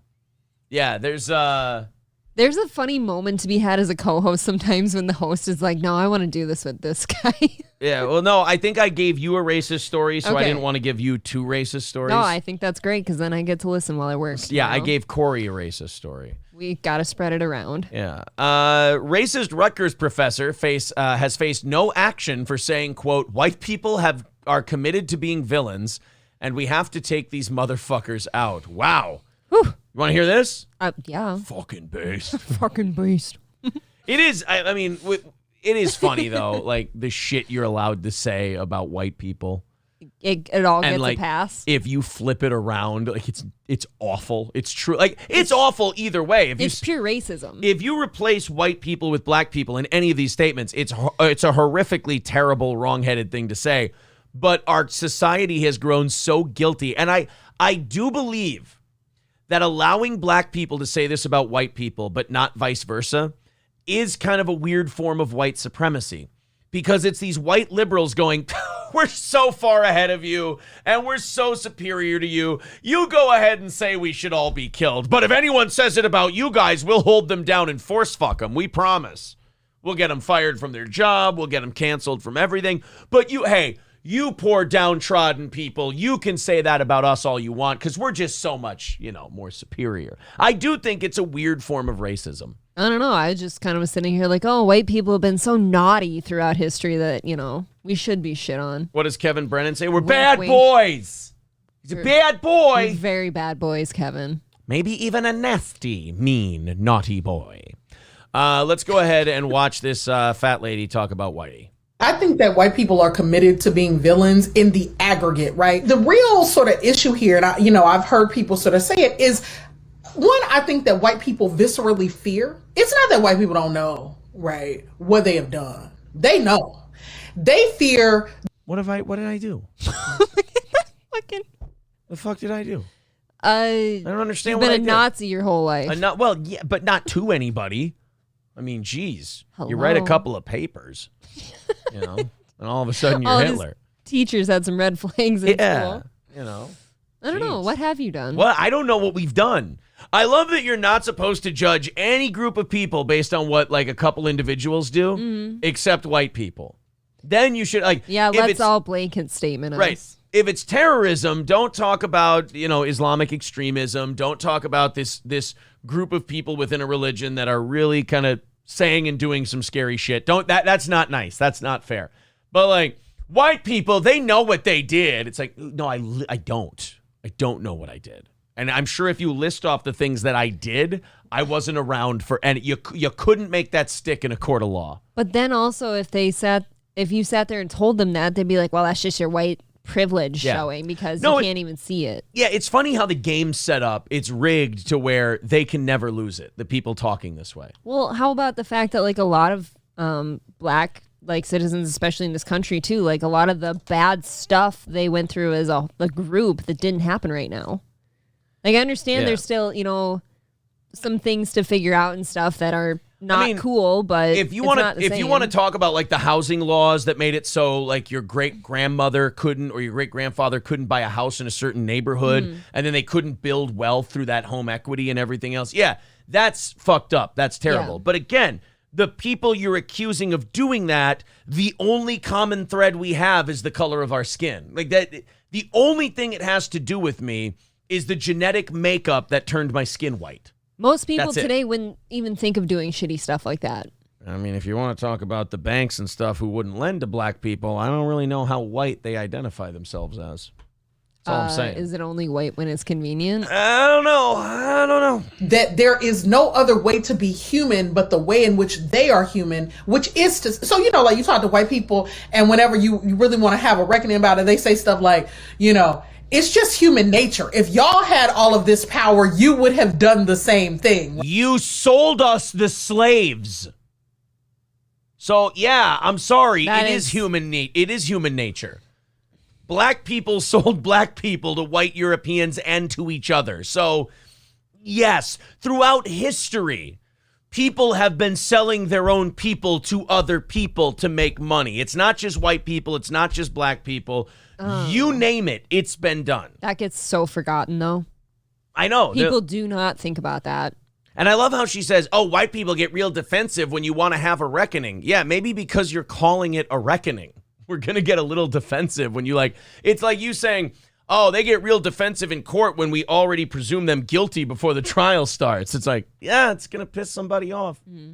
Right? And it's like, no, that's what white humans did. White human beings thought there's a world here and we own it. Prior to them. Really?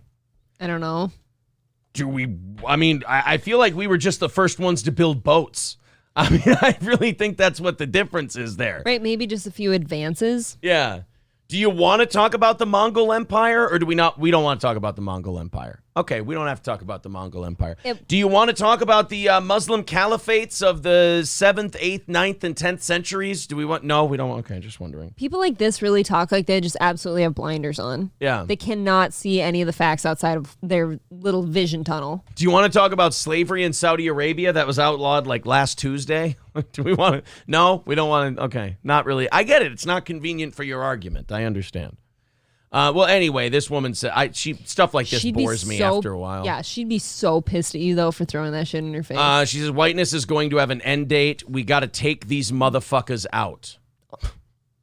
You should not be allowed to say that. I want to skip to just that part. Up things too, but whiteness is largely an inconvenient interruption, and so we then get to ask ourselves, so why am I here in this moment of it? Like, damn, why did I show up in this particular iteration? And it's like, well, I think we showed up in this iteration precisely so that we could help to figure out an end and a way to the other side of this, gargantuan historical tragedy that is white supremacy.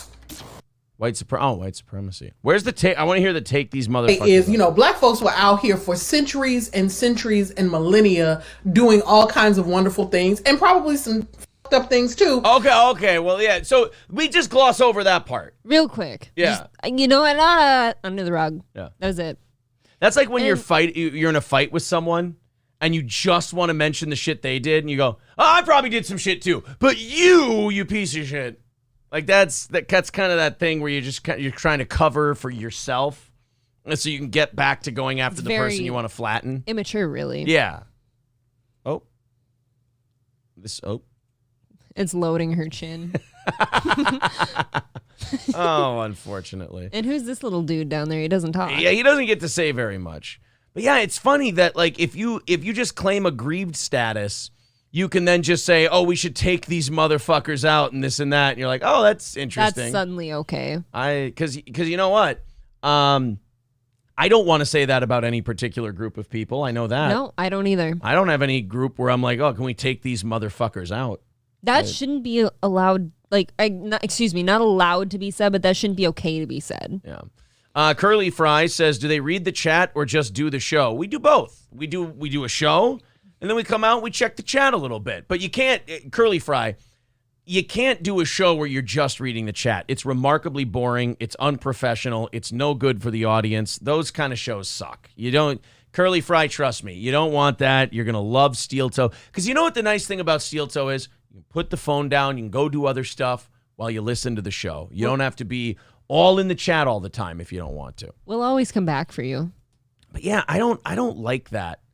I don't like when white people do it. I don't like when black people, like anyone who wants to separate us and then divide us and go, this is what we need to do with them. It's like that's not moving the ball forward. No, it's not.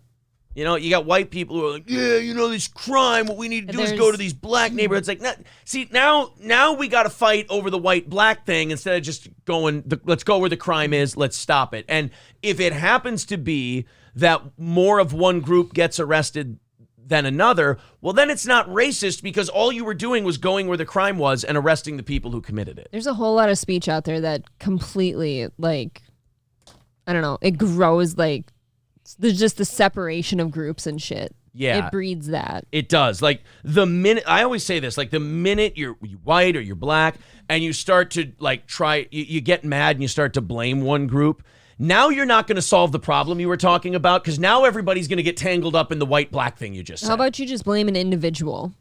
And it should have nothing to do with their skin color. Yeah. The implication says, honestly, I don't think the majority of people feel that way. I know they don't. I think the majority of people don't care about it and would like to not talk about it. They got other things to do. Right. Yeah, I agree with that. I do. It is frustrating, though, to know that that woman is out there and, like, a lot of people somewhere do agree with her. Yeah, nothing. Somebody does. Yeah, well, a lot of people in academia believe that because they all huff their own farts. Yes. They huff each other's farts and agree with each other, and they kick out anyone who says anything different. Something I did not like about my college experience was a lot of professors, you can tell, kind of lean that way. Yeah. Mikey Two Milk says, if you want a show that only reads the chat, I've got a great show for you. Chad Zumach is your show. Tell him Steel Toe sent you. I'm sure he'd really, really appreciate it. I'm probably blocked now since you threw my name out there. Nah, he can't see it. Remember, I'm blocked. I don't know. He's not going to be able to see me talking to you. All right, let's go on Instagram. Let's find this Bob Levy thing. And then we've got Jim Grindel coming on. Yes. Talking about, if you remember this morning's show, you'll remember this, the Chrissy Mayer Wet Spot show where this Jim Grindel went nuts and just went off on Jim Stansel and Ski Mask. You know, I've been on their show Sad Chad before. They're nice enough guys. Went off on those two, went off on Chrissy, stormed off the show, and then claimed he was doing a bit. He's going to come on our show. He reached out to us.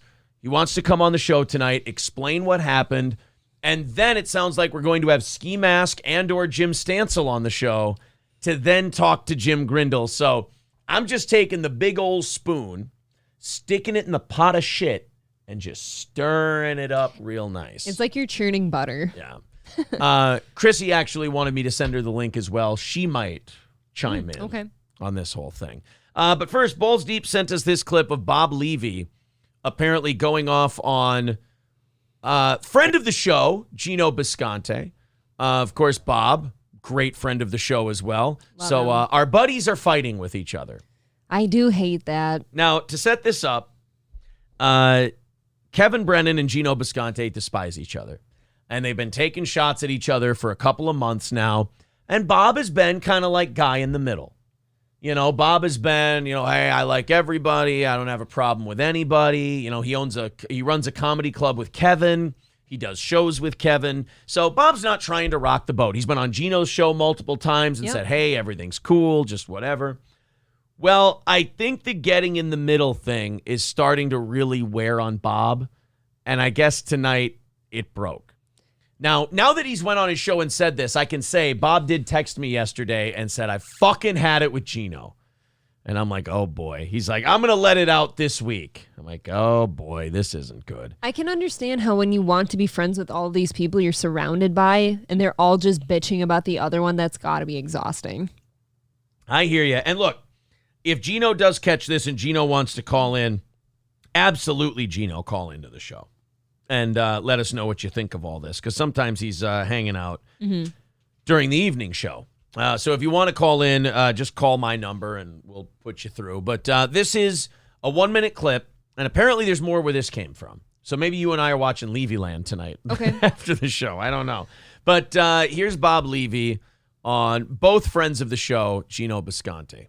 Screaming about fucking what he thinks that fucking people want to hear. Nobody wants to fucking listen to his shit. I guarantee the numbers are going down. I guarantee the numbers are fucking going Aaron up. Berg made that show. Aaron Berg brought the comedy to that show. That was, I want him to open his fucking mouth right there. I will choke him out in the fucking studio, and I don't give a fuck if I come back. I have nothing. Bob said yesterday he's semi-retired. He don't care. Now, I think the important question to ask here, more than anything else, had Bob had a cigarette today? That's true. Can somebody get Bob a cigarette? Was Bob off the nicotine? Do we call Bob Levy and we ask him to explain what happened with the Gino thing here. Bob likes the pro wrestling stuff. He said that before. I think you gotta let this finish first. Against Anthony, but I'm not gonna let a little fucking man girl fucking cry like a little fucking bitch. All right, go fucking suck Chrissy's dick and get the fuck off mine. That's what I If said. it wasn't for me, you wouldn't be doing anything. I got you everything that you had in your fucking life. So go fuck yourself. Okay? You want to come at me? I'll be there Thursday. Come there and stay a little fucking late, and let's see who's fucking laying on the fucking floor when I choke you out in a fucking second. You fucking pussy. Okay? Okay, now I have questions. What did Gino do? What the fuck? Why does everybody always want to hit Gino? I feel like for Bob to go off on that, something had to happen. Everybody wants to hit Gino. And we're in a position where we like both of them, so it's not like I really care what happened, but something had to provoke that harsh of feelings. Look, I don't want to see anybody get hurt. I don't want to see any of our friends hurt each other. But I'm also a guy. I'm a man. And I say if one man... and you're, ooh. Yeah, I'm a man, and I say if one of my friends pissed off another one of my friends, I'm friends with both of them. They may just need to fight this one out. Yeah. You know? Clear the room, get the tables out of the way, clear the furniture, let them have it out. I hate this whole, like, the way men have become bitch made, and they've like, oh, I got to take a side. I learned a long time ago.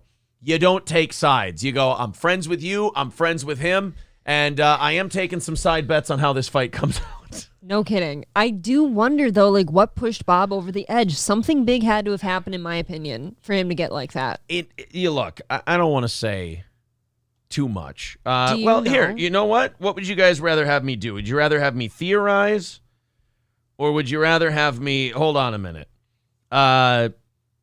Can we call you on the show right now? Should we tell him we're listening to the Gino rant?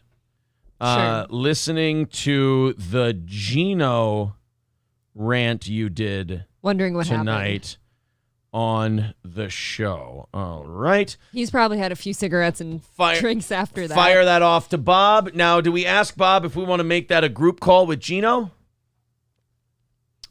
I think maybe when Bob calls in, you could ask him if you want him to join. And we can work this out. So, again, we like Gino. We like Bob. This is very interesting to me. I want to see how this shakes out. Yeah. Hopefully this can get diffused, but, look, we've talked to Gino about the Pat Dixon thing before. We've talked to him about the Kevin Brennan thing. Gino's strong suit is not de-escalation. Not really. Gino does not do de-escalation well. Even when he says, oh, no, man, we're fine. I fucking hope you rot in a ditch somewhere. Gino's always like, Pat Dixon and I are fine. Pat Dixon and I are absolutely cool. He should come to New York and turn himself in for punching me in the face. Do some time. Fred says he's doing Rico right now. Oh shit. You know what? I should write to him. Sorry. Forgot you were doing Rico. I feel like you shouldn't have those two on at the same time anyways. Yeah, maybe not. Give Bob a little more respect than that. Well, and do we now, call Gino? I don't want to fuck up Gino's night because he might not know that this has happened. Gino was texting me a little bit ago before the show. What's he doing? Look, if I don't know. I don't want to fuck up Gino's night and tell him, yeah, Bob was talking shit about you, and then he doesn't know what Bob said. There's something to that. Maybe leave him alone. So yeah, we'll see. Do you want to see if that we'll go to the full video? Do you want to see if that goes further than that? Sure. Because I really think you're fucking... I don't know if it's the alcohol that makes you think you're tough, you know what I mean? Or people telling you, oh, Gino... No, he's not tough. He got beat up. He was drunk and he got beat up. Yeah. And my dick could beat up Pat Dixon. I love Pat Dixon, but my dick could beat up Pat Dixon. I love Pat too, but I mean, sorry. Yeah, Pat Dixon isn't the tough guy of comedy, and he's like, oh, well, what would he say? Sucker punch me. Sucker punch you. He walked right up to you, looked you in the face, and punched you in the mouth. And then you just did nothing but go cry to your fucking mom, a.k.a. Anthony Cumia, who pays all your bills. Now, in fairness, I do have to stick up for the people who say, like Kevin, with all due respect to Kevin, he goes, Gino would be homeless if he didn't have his job on Compound.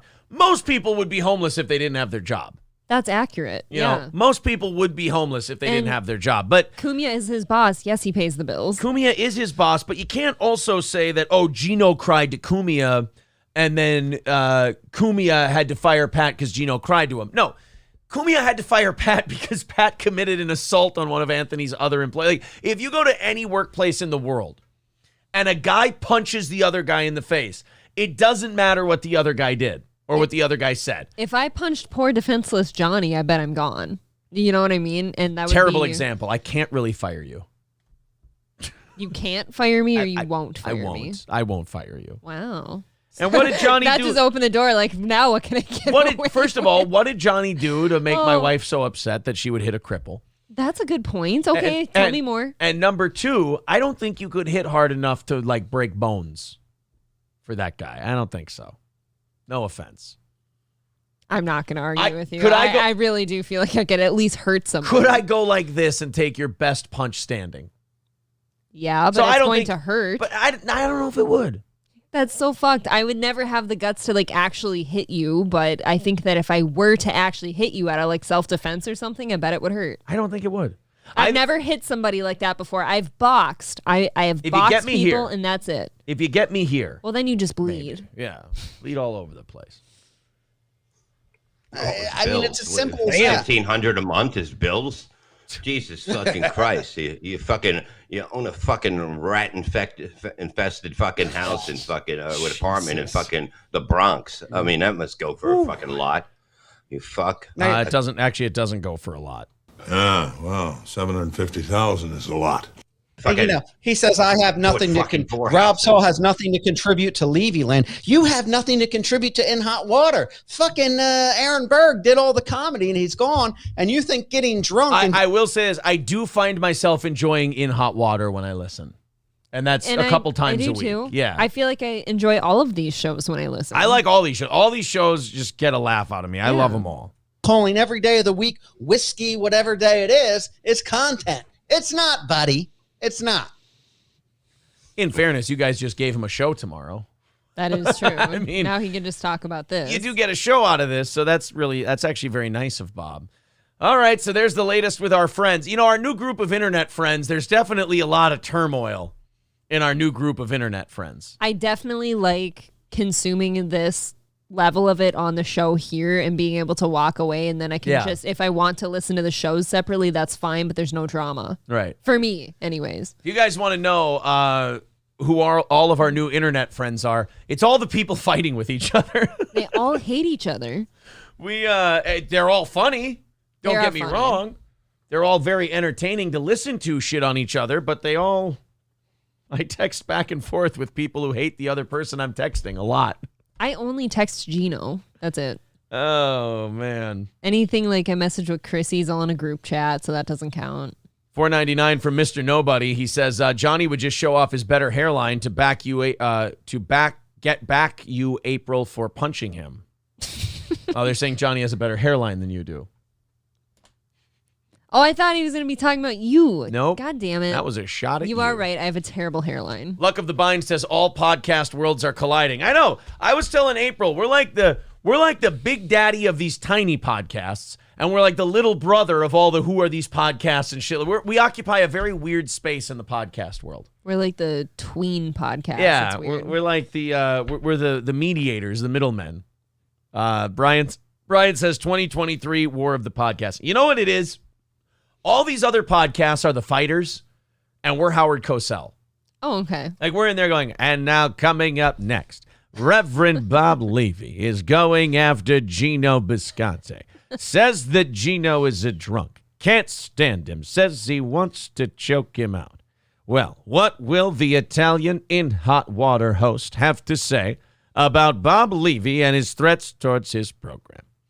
Michael says, I can't wait for SummerSlam of podcasts next year. Yeah, I mean, I think next Chuli. Zuli. This is getting embarrassing. Shuli.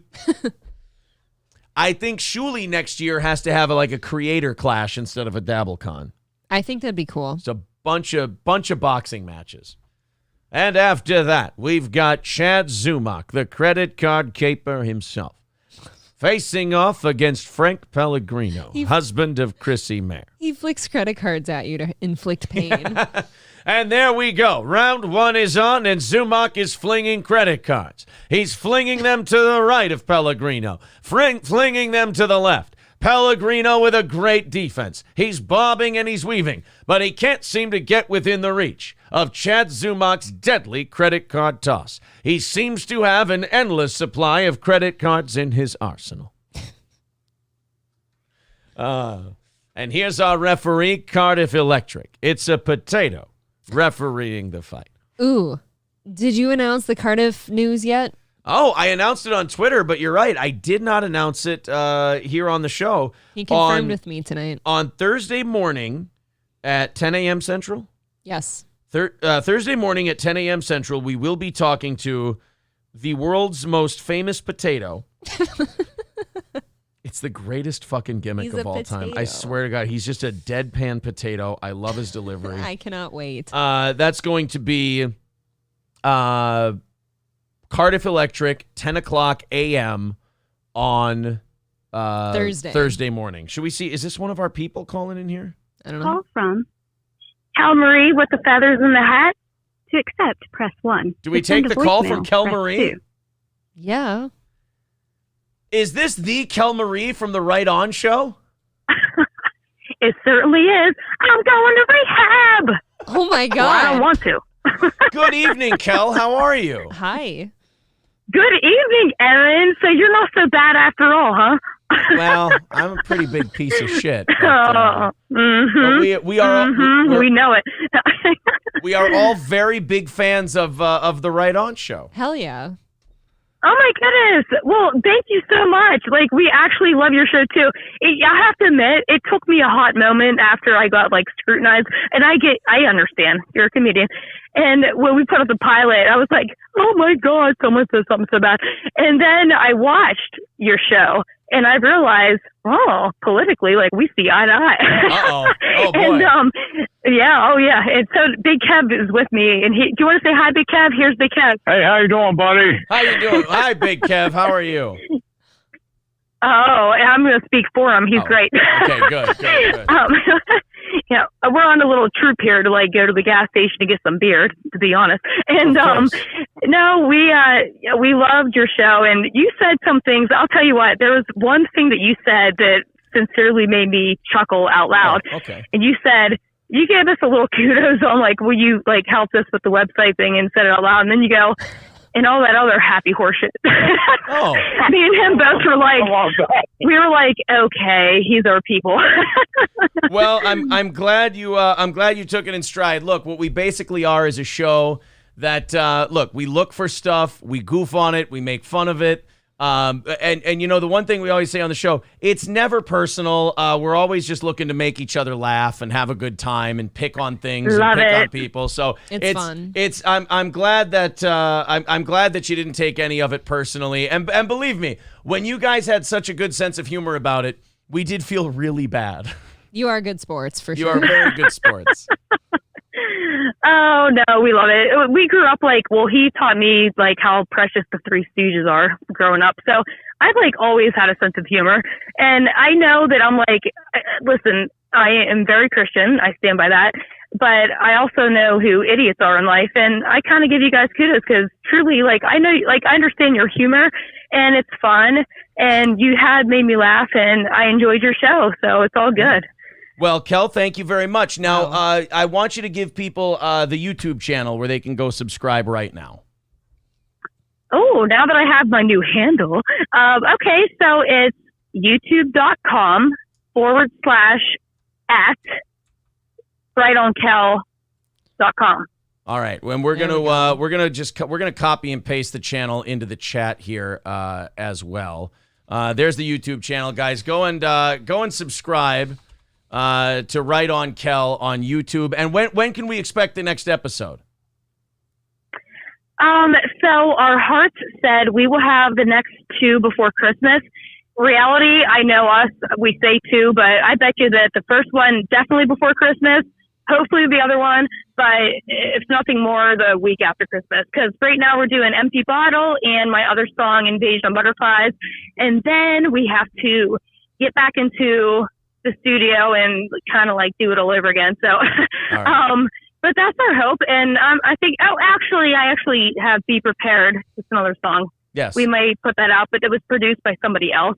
So we have to like rework how we word that. We did figure out the legalization before. Yeah, we did watch your Go ahead. we did watch your first short today on in the morning. Oh, Yeah. oh yeah, that was me being a dork on the bed. I was like, could I do this? And then my friend was like, maybe tweak the lighting, like I can make that better. But I was assuming, like, I'm thinking for the shorts, that was from a cell phone. I'm just guessing that the rest of the short should be like, if I'm out and about, like anything I feel like saying for 15 seconds, just put it out there kind of thing. Do a little melody. I don't know. Do you think, we were saying during the show, we were like, an artist, I think, works better in a king-size bed. I think we got to move that. We got to bump that up to a king, and then you're really going to start cranking out way more songs out of that thing. Yes, treat yourself. How about a whole room filled with a bed? Like, I was imagining my, like, late at night when I'm trying to fall asleep, I don't count sheets. I'm thinking, like, what if there was, like, 1,000 pillows and the biggest mattress on the planet? There was no insects. There was no assholes. You know what I mean? Like, just a nice place. Well, look, I hope it all goes very well, and I hope we get a new episode of the Right On Show very, very soon. And we have to thank you very much for being such good sports about our assholery. Yes, thank you. Well, thank you. Is that April? Yes, it is.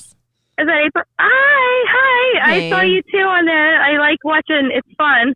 And Yes. I love that, like, hey, you don't have a filter, and no one has a filter, and that's the whole point of, like, being a fun show. Yeah. But, hey, I know y'all are good people, and it's pretty clear, and all in good faith and good humor, and I have to say, like, it's entertaining. I love the show. All right. Well, now, you guys got me hooked. Yeah. Well, good. We're glad you enjoy it, and we hope you have a great rest of your night. We can't wait to see another episode soon. Yes, very excited.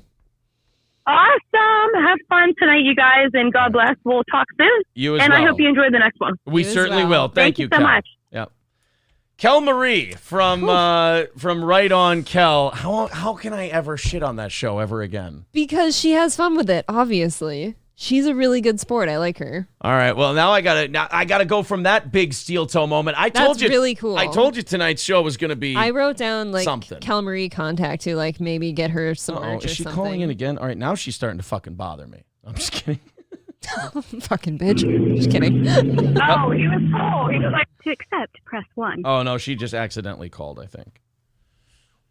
You should have pressed 1 just to like just see what she said. See what they're saying. She was like, "No, he was cool," so on and so forth. All right, I think she accidentally called us back. Wait, so does that mean somebody else in the car was like questioning whether or not you were a dick? I was gonna ask her, what does Bobby think of us? But look, things were going well. No, I think that was a good phone call. I tell you what, we got to get the invitation out to Jim Grindel so he can join the show. Then we got to get the invite out to Ski Mask so he can join the show. Because we got a little shit stirring to do on tonight's program. Let's first. There we go. There you are, sir. Do I need to move for this? Will I be cut off like No. this? Nobody's gonna see that part. Okay. As soon as they come on, nobody's gonna see it. There it is. Give Jim a few minutes to talk. There we are. So I've got it to Ski Mask. We want to give Jim a few minutes to tell his side first, then feel free to jump in if you'd like. All right, we're setting this all up. So if you missed this morning's show, Jim Grindel and our guys, our friends from Ski Mask and Jim Stansel, were on Chrissy Mayer's show, Wet Spot. I was going to say podcast, but it's not really a podcast. How do you forget? We're on Chrissy's show, and Jim Grindel just started fucking with everybody. It seemed really standoffish. Yeah. Almost, but he's claiming that it was a bit. Now, Jim Grindel is claiming that it was a bit. And that, they just didn't get it. And worse, he said that they agreed to it before the show. And then they kind of turned on him once he started doing the gimmick. So we're going to talk to Jim as soon as he logs into the Zoom call here. We're going to have Jim on, and we're going to see if we can't straighten this whole thing out. Because I also asked him, hey, if Ski Mask came on, would that be okay with you? And he said, yeah, absolutely. Talk it out. We'll have it out. And Ski Mask said, sure, send me the link, and I'll come on as well. Chrissy said, send me the link. It's going to be weird. This could be a very interesting moment. I mean, I got to say, tonight's show, doing the stories was really funny. Kel Marie was a sweet call. Kel Marie came in and called into the show, and now we've got a bunch of podcast wars going on Steel Toe. Tonight's show has given me a very healthy erection. I was going to say, you're probably fucking full staff, huh? Dude, I'm my right leg, I'm just tapping it against the chair. I'm so excited. Man, that makes me anxious to look at you. I'm very excited for this next segment. I don't do that. Bad Company says Aaron the Mediator. Look, I don't know if it's Aaron the Mediator as much as it might be Aaron the Referee. I think it might be ref. Yeah. All right. So Jim Grindel says he is on his way. All right. That's so we're gonna have him on. We're gonna let him tell his side of the story. Zoom not letting me use browser, updating the app. All right, good. We'll get him in here. We're gonna let Jim tell his side of the story.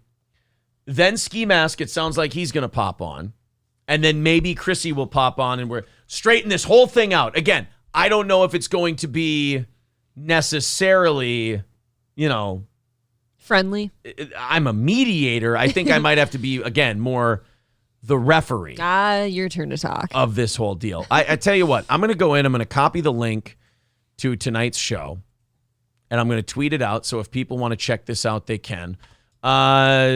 Jim Grindel, I hope I'm spelling it right. He would be Maxwell Not So Smart, on a steam-powered man on Twitter, at Ski Mask Collective,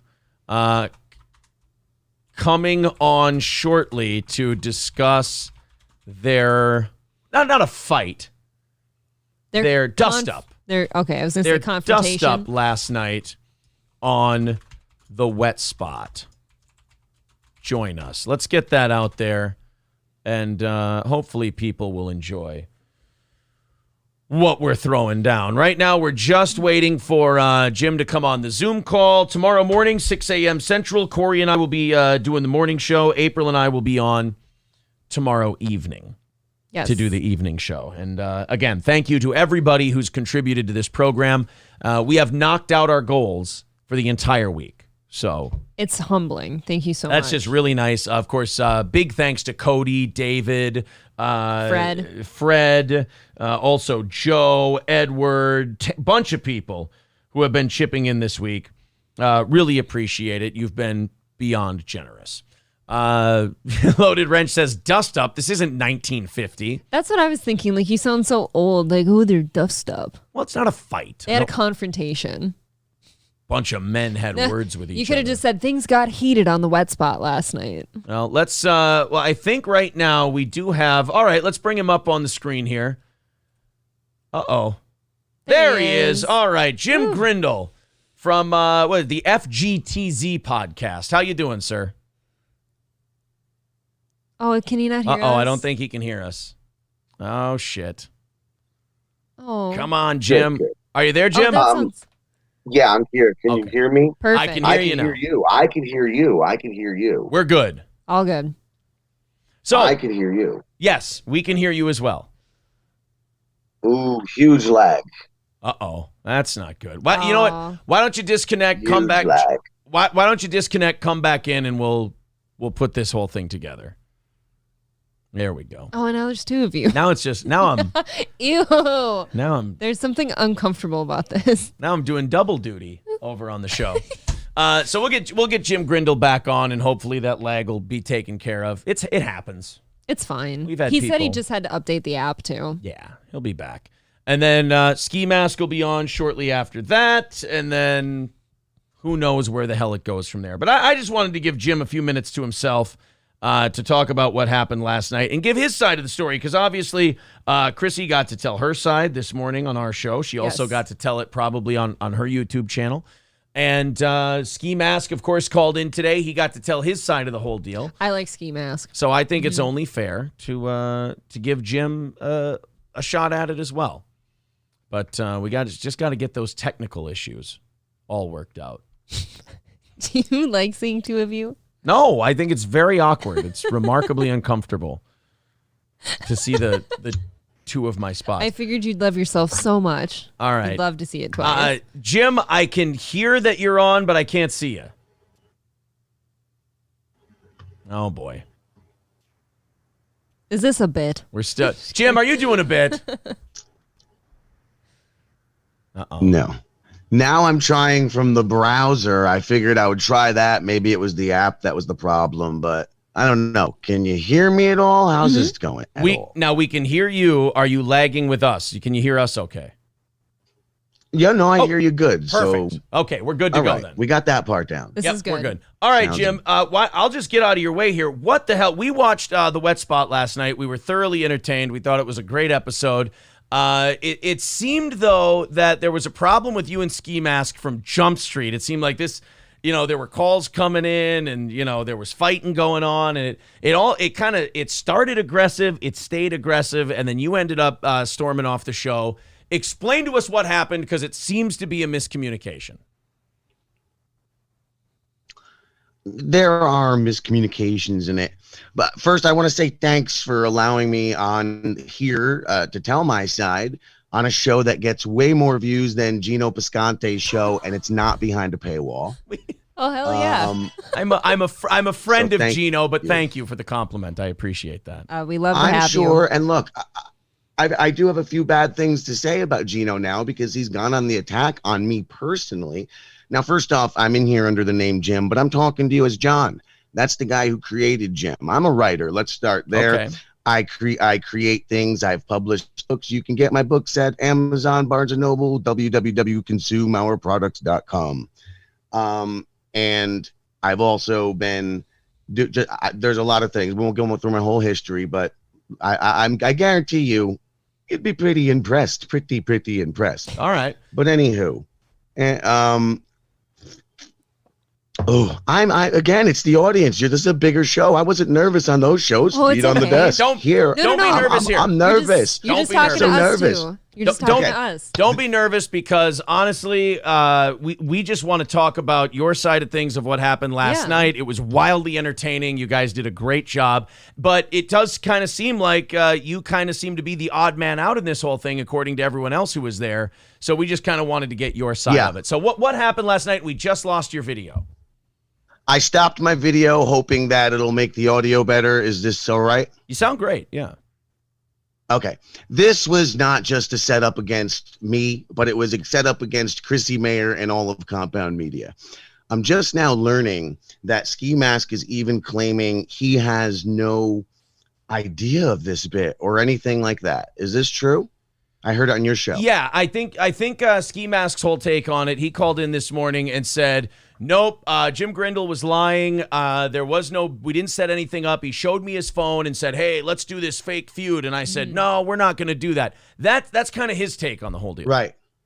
He said a fan or whatever, a guy from my show, Brandon, used to be on the show, new guy.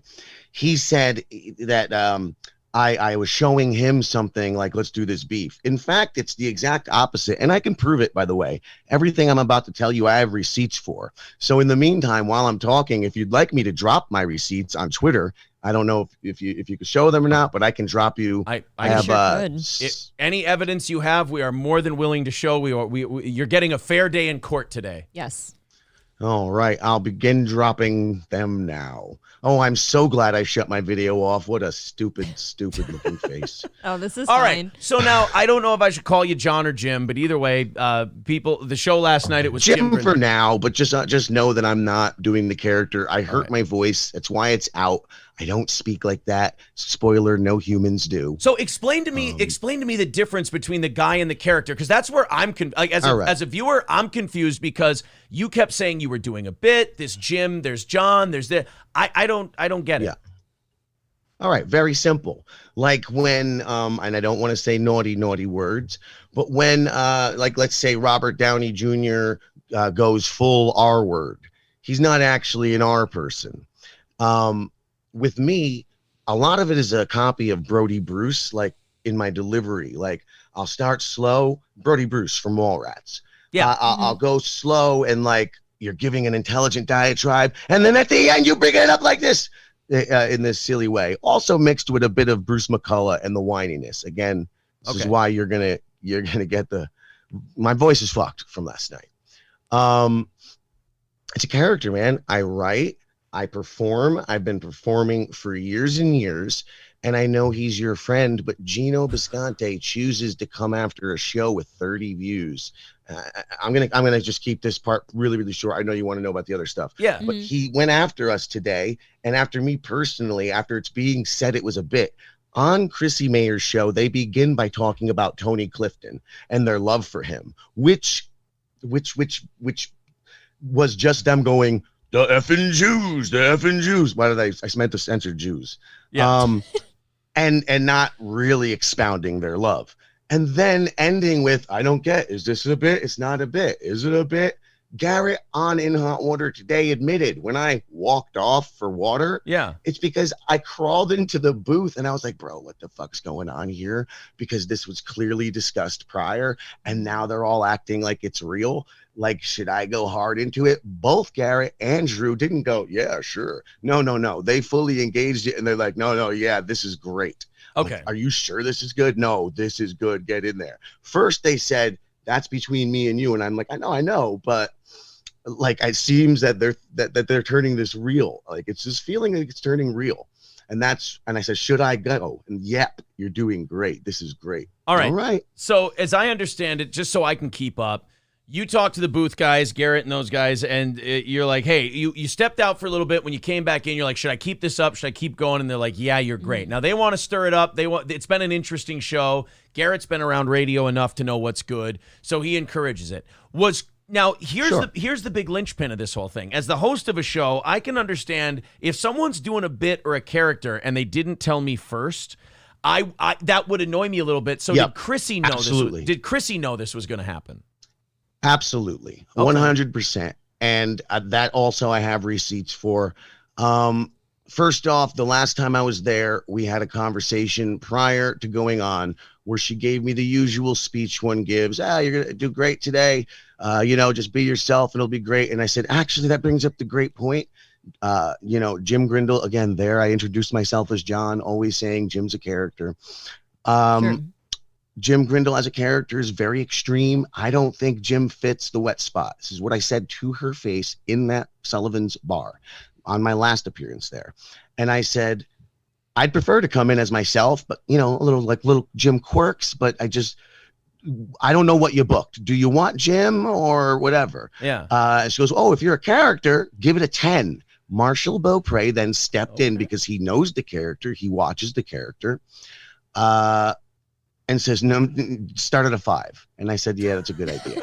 Okay. Work your way up. Yeah. Mm-hmm. So, and then it was also discussed prior to this show, when we were inside the front area of Compound Media, I went off, Kumia was in the bathroom, and I had to wait for him to get out to go change the dressing room next to a man pooping. And I think it was a man, you don't know in these bathrooms anymore.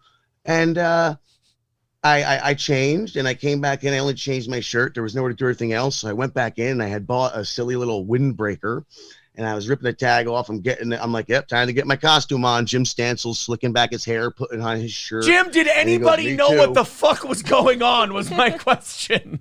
Yes, no, clearly this is what I'm telling you. When you said give it a 5, no, it was give it a 10, explicitly stated. Right, when you said give it a 5, give it a 10, did Chrissy know what that meant, what that entailed? Well, I don't. Yes, I told her that it's a very aggressive character, and I don't think it fits on Wet Spot. But I'm not sure which you booked. I don't know how aware of me you are. That was our previous conversation. But you're saying when you let her know that you're a character, she said go for it, right? She said go full 10. Beaupre said go 5. I said good idea, and I went 5. And so now, do you really? So if this was the character Jim.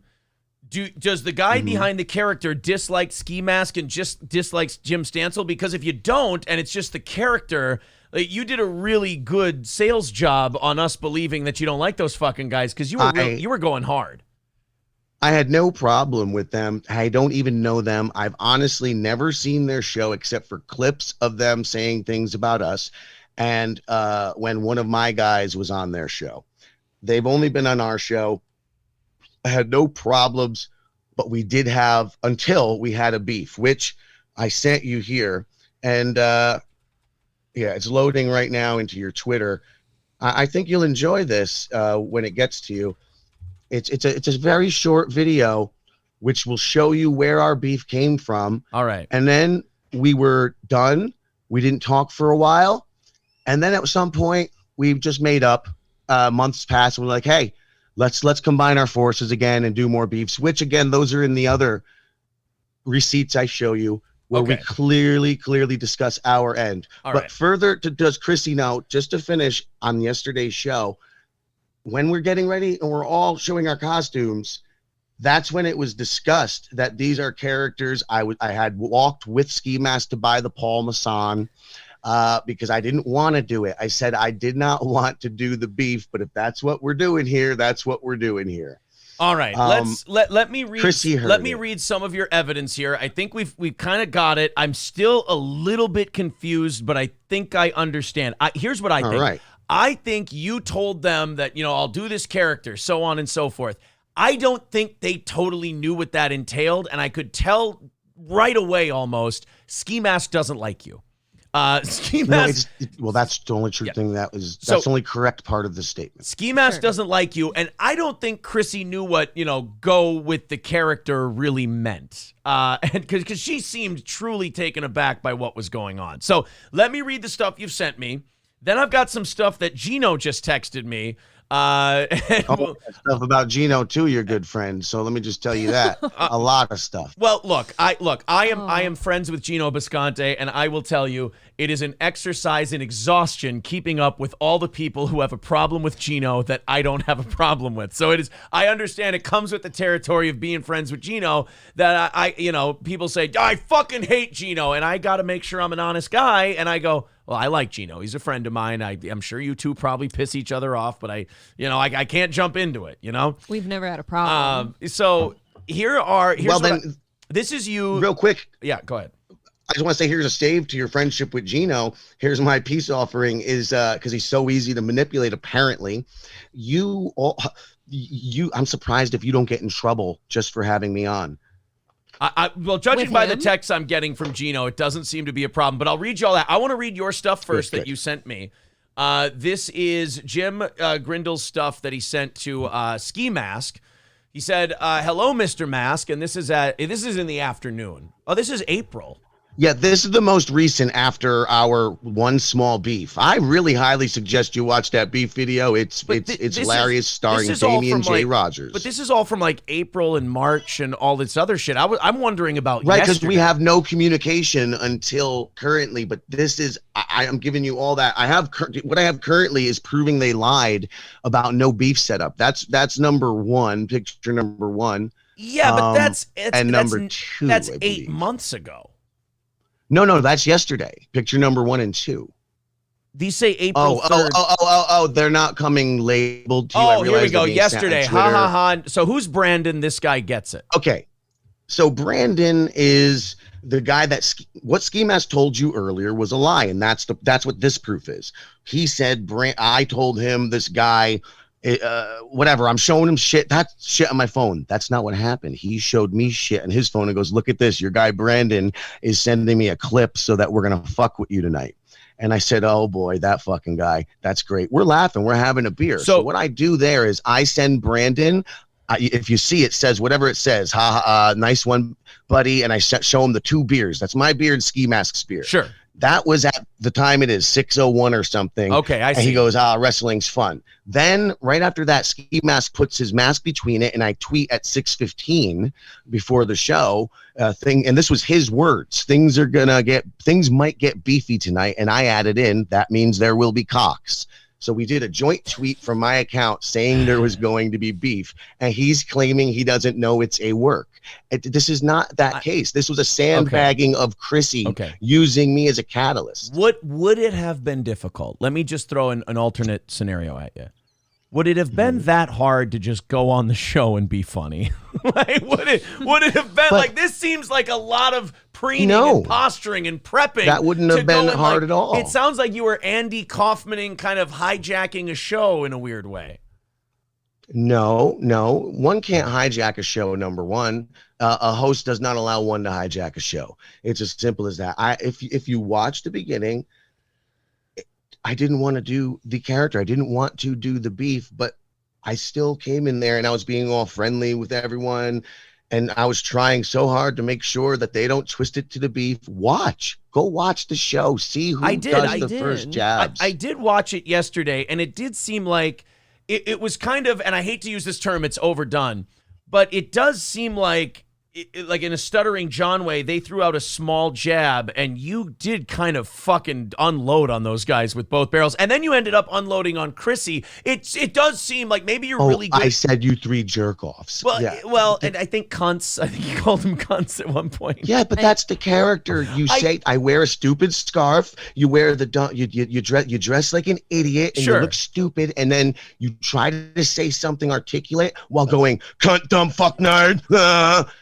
But did you not read the room? It didn't seem like Chrissy, but it didn't. Look, if you don't like the character, that's one thing. But it was explained. I understand. This is not okay. I understand. I enjoyed the show. You're talking to someone who was a fan of the show. I thought I was very entertained by it. But I don't think. Thank you. Then you got it. But I don't think it's fully honest to say that, well, everyone was in the know and they totally knew the extent of what was going to happen. I don't think they did.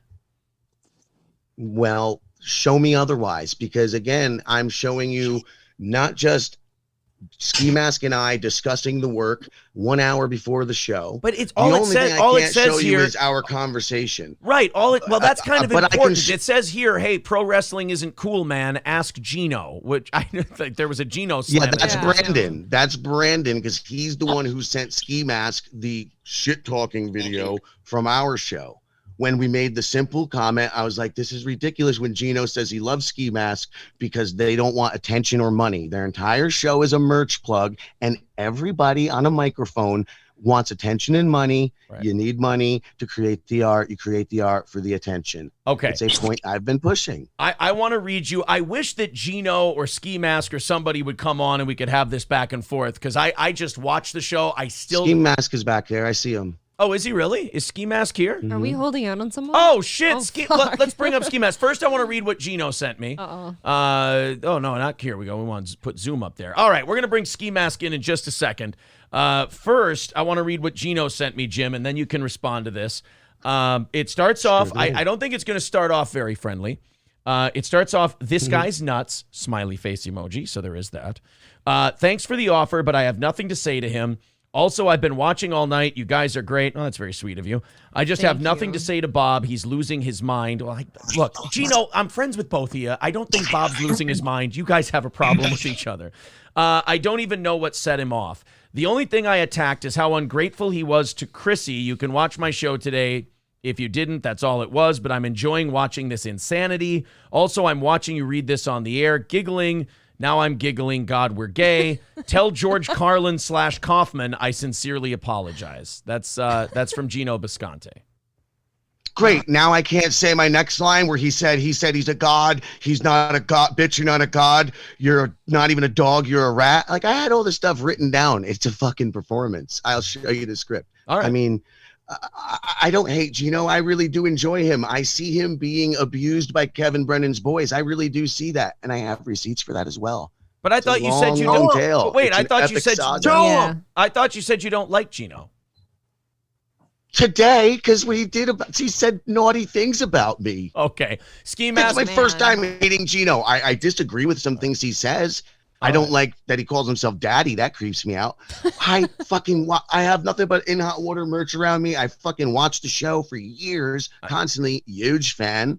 I disagree with him going into the fandom, yelling at fans on Discord over their opinions. I mean, I believe he should stay on his stage and leave the peons alone. But that's my opinion. All right, I have opinions. Let's bring our buddy Ski Mask in here. Ski Mask, make sense of this for me. You've heard what Jim has to say.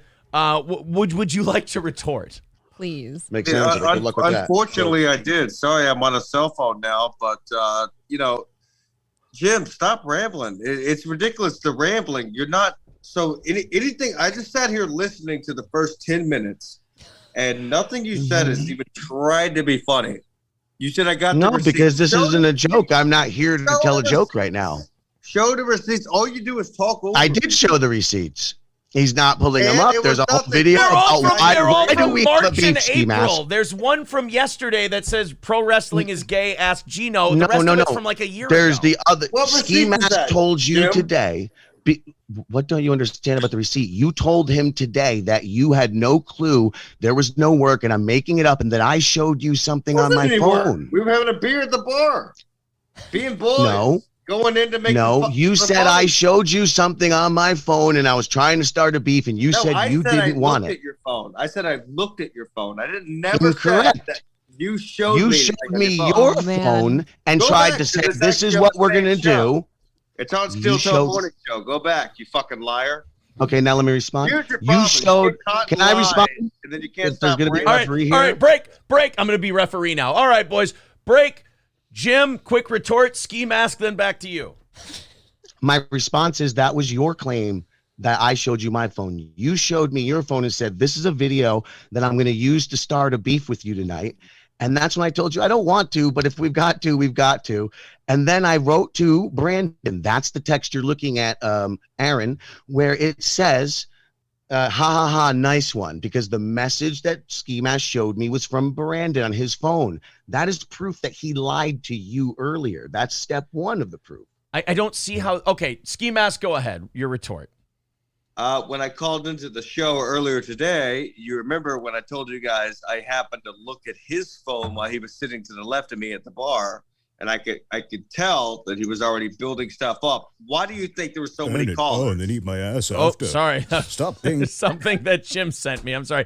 Go ahead, Ski Mask. I was trying to go through his messages that he sent me, but I can't find anything that's like recent. It's all from March and April. But I'm sorry. Go ahead, Ski Nothing Mask. that makes any sense. I mean, nothing about this makes any sense, and that's what's pissing me off the most is people think this was a retort or something. Look, I got all the way into the fucking city after a long day of work just to try to do some funnies, and then it just turned into a fucking headache.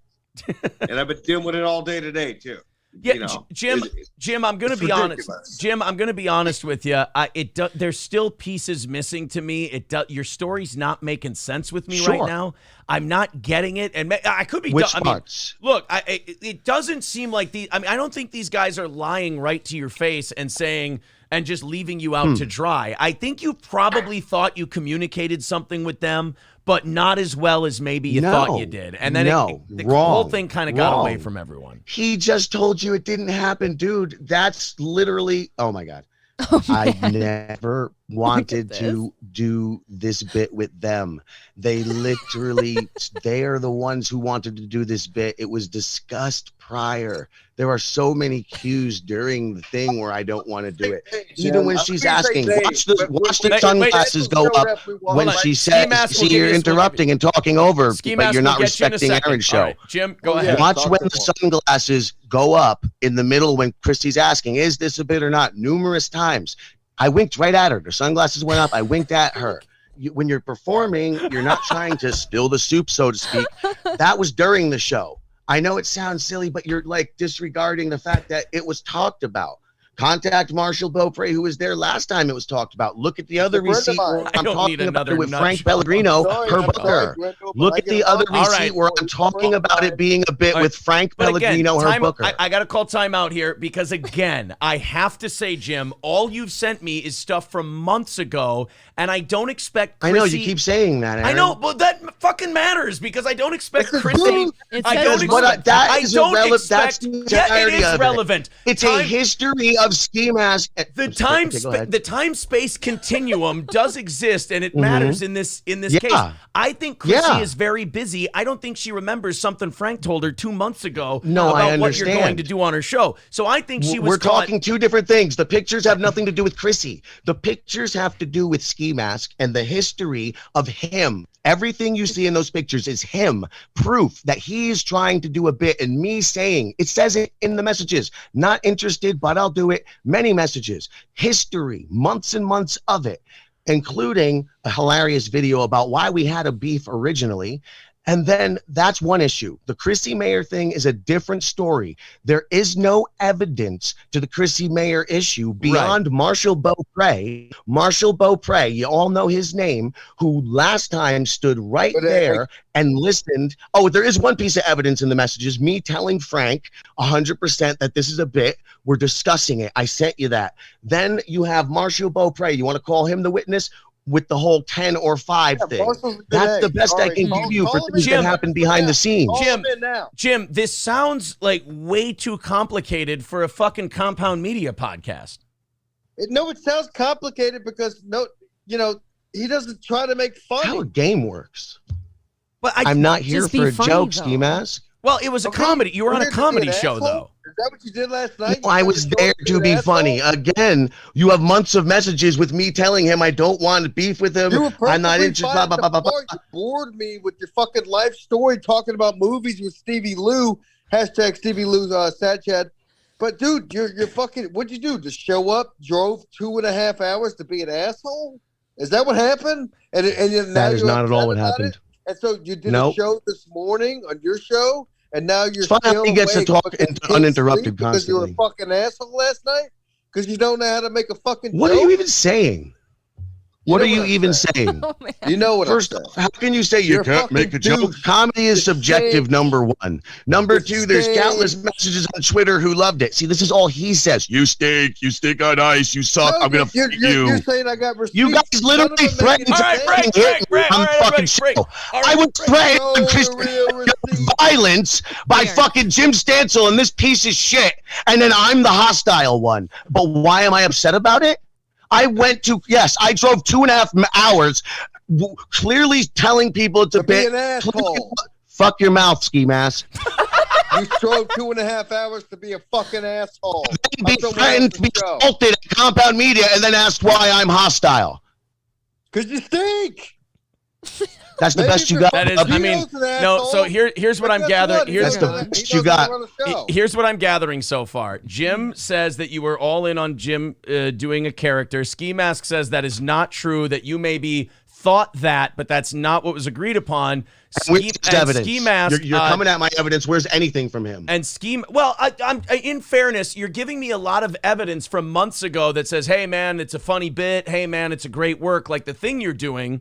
And Ski Mask saying, these fights can be great, and it was nice to work with someone who gets it's a bit. That's me. That's me. Oh, that's you. I'm sorry. Yeah. I think it's pretty clear I have no intentions of putting myself inside of you.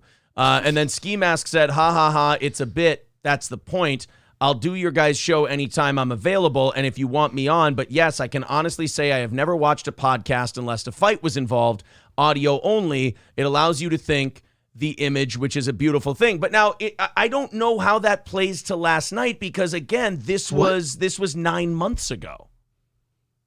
No, it's not just 9 months ago because there's messages like this leading all the way up. I don't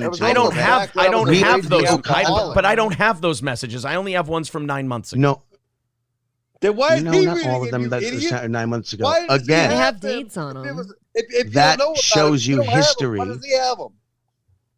That shows you history combined with everything else. You stink.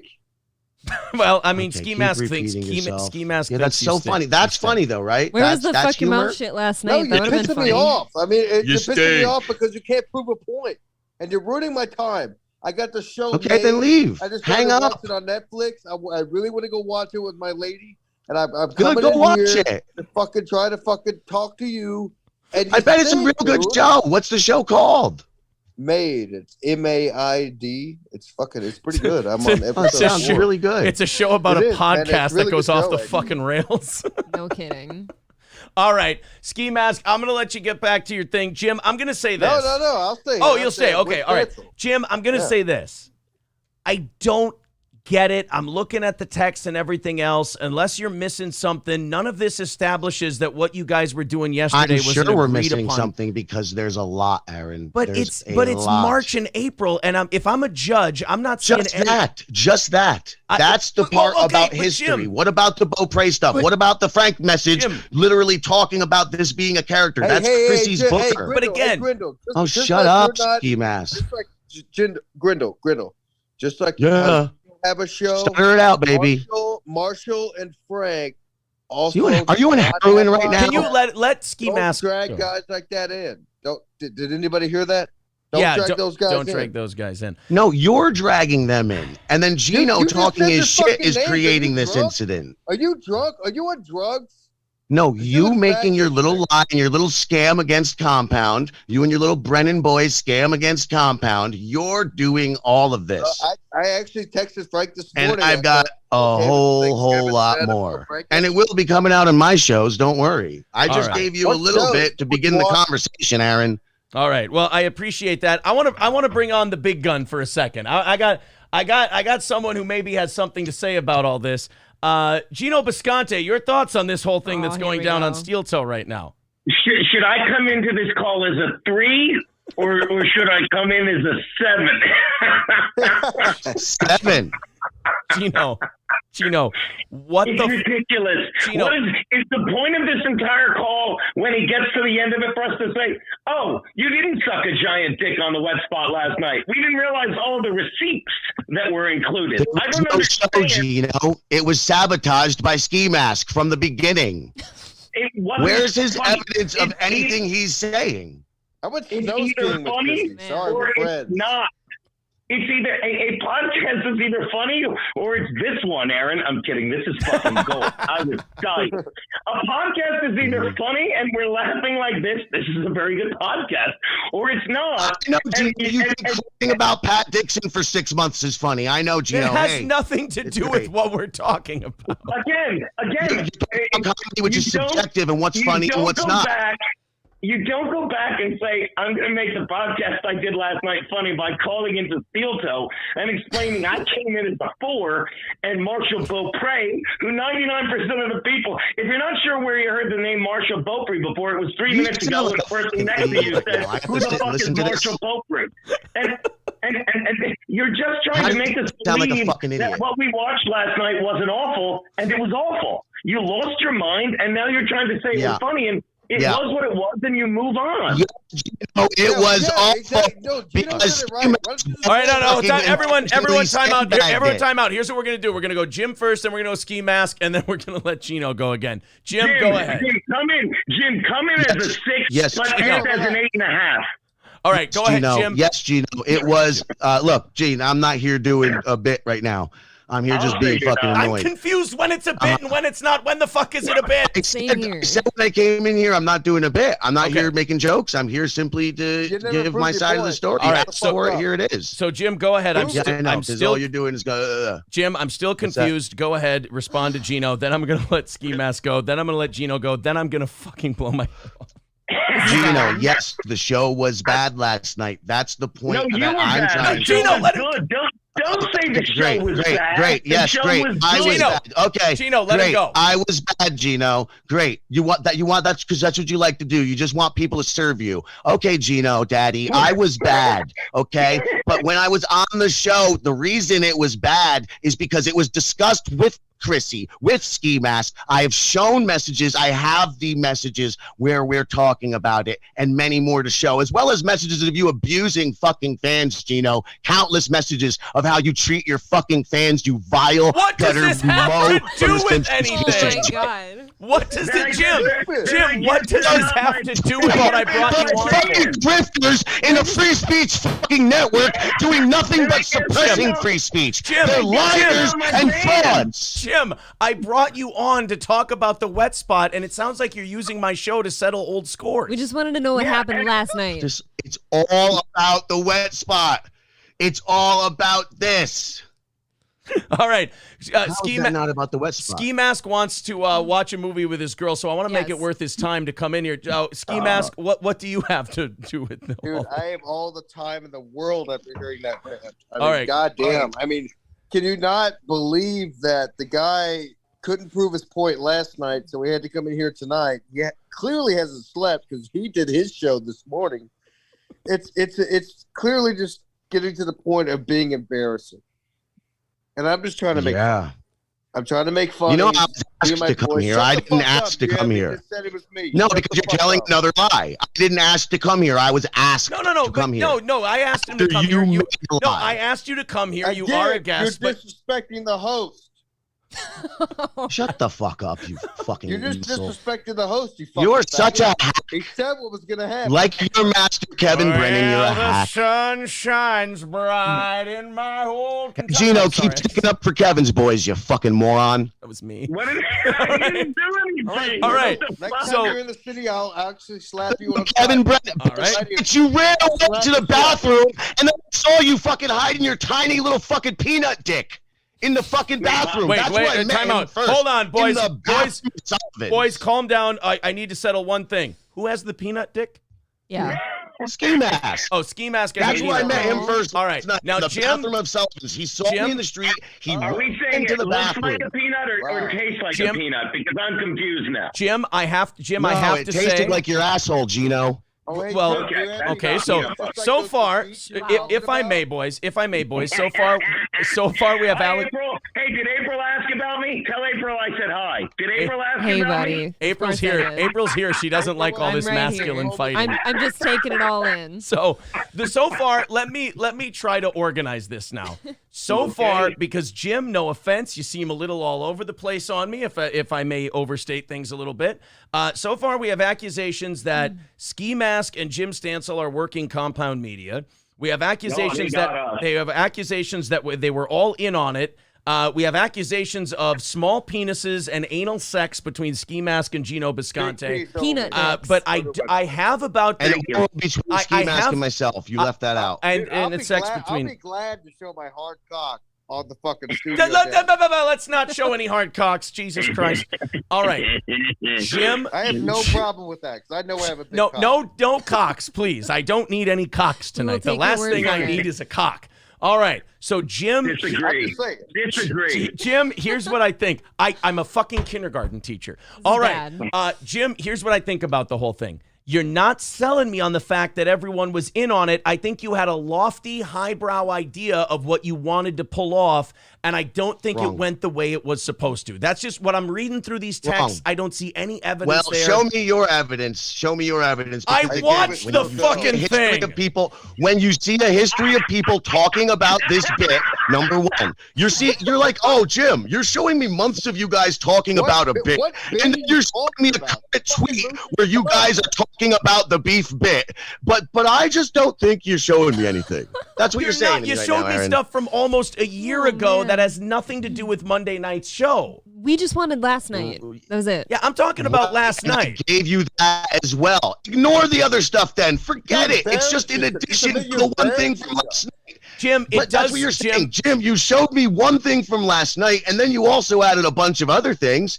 They were there just in case you wanted them, bud. I didn't expect you to pull them all or just go and read it at random. I'm reading them. The only one that mattered was the beer one. The beer one clearly shows with timestamps and all that he's lying to you. But it just shows that you guys were in the physical same place at the same time. There's no discussion of it. The next one has the tweet with, look at my tweet where his ski mask is up and we've posted things might get beefy. And that tweet came after that. And he said that I showed him my phone about something. No, he showed Jim, me you the fucking Derek Looney video. Tune. I don't have that It's one. not there. It's really not. That was not picture. I meant to send you a link for that one, but it's on my Twitter. If you check my Twitter, it's right there. You'll see his mask. It's the only picture with his mask. It's all not right, there. Gino, go ahead. Prove it. But prove that I said that things are going to get beefy. Prove it. All right, you did. It's on my Twitter right now. Okay, Gino, go ahead. You ever seen this thing on Netflix called Made? It's pretty good. No, but I've seen Making a Murderer, and I feel like I'm about to be a part of it. Awesome. That's what I'm watching now. I'm on episode 4. You don't say. That's pretty good stuff. By the way, at what point do we say, oh, yeah, never mind, we changed your mind, that was funny last night, Jim? Never.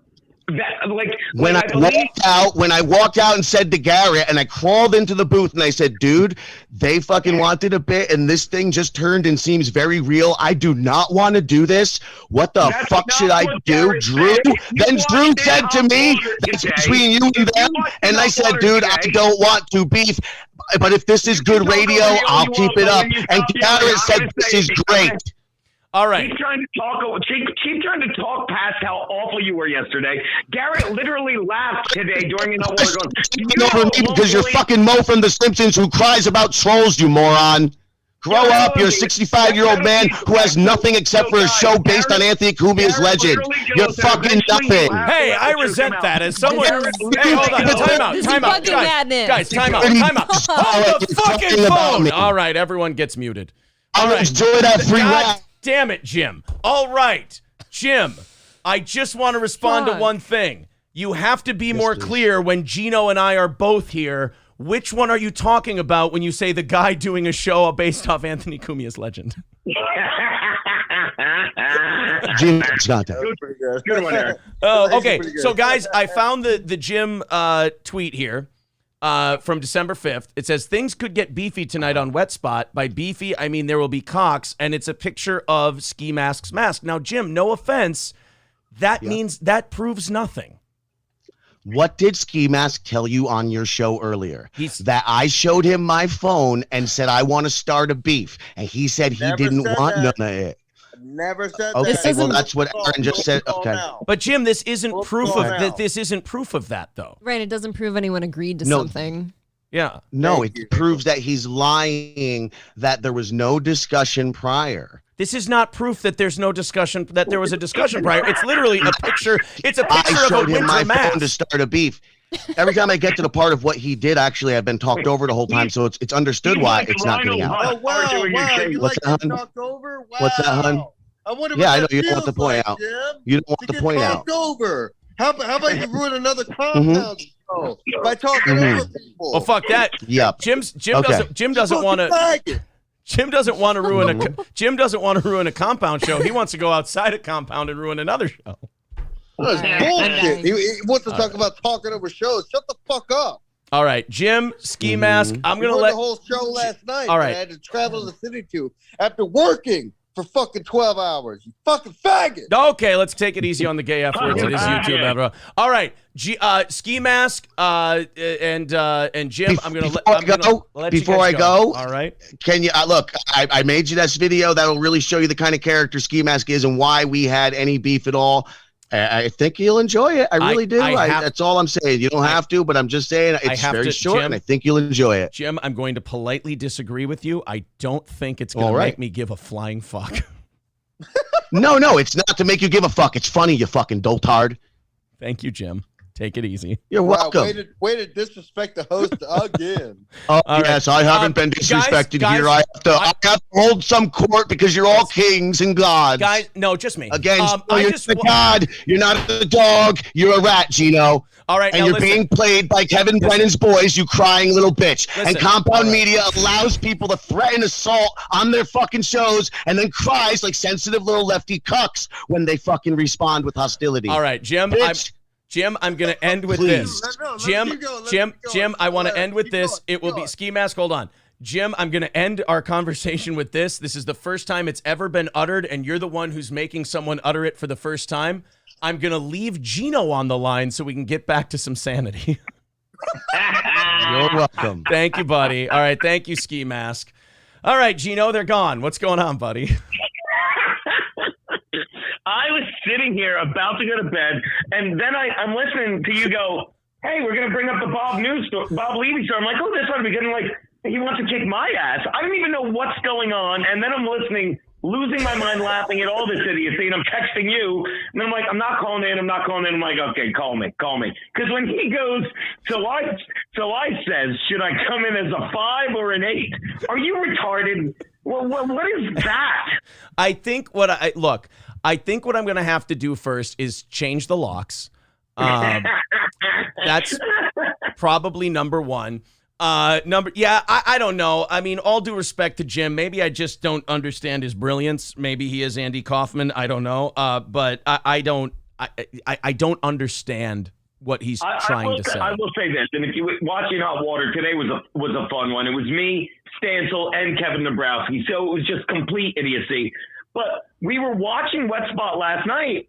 Me and Keanu, she says her love you too, and we're watching, and then all of a sudden he starts screaming. We're like, what did we fucking miss? We literally had to rewind it 10 minutes to try and figure out what was going on. And all I can say is, like, is he doing a bit? Because whatever he's doing, the guy gets 50 hits on his podcast. And I don't mean that it's a shitty podcast, because he's just starting, do what you want.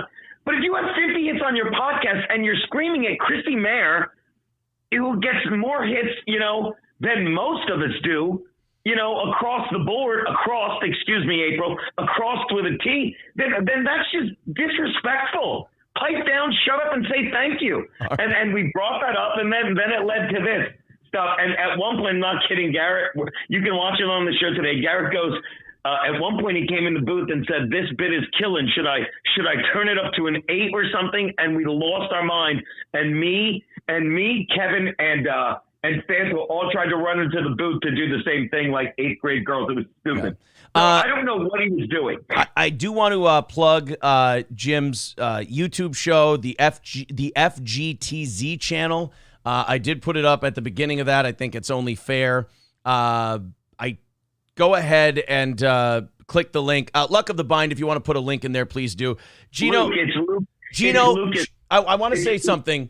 Jim actually walked April. I've never seen that in the history of the show.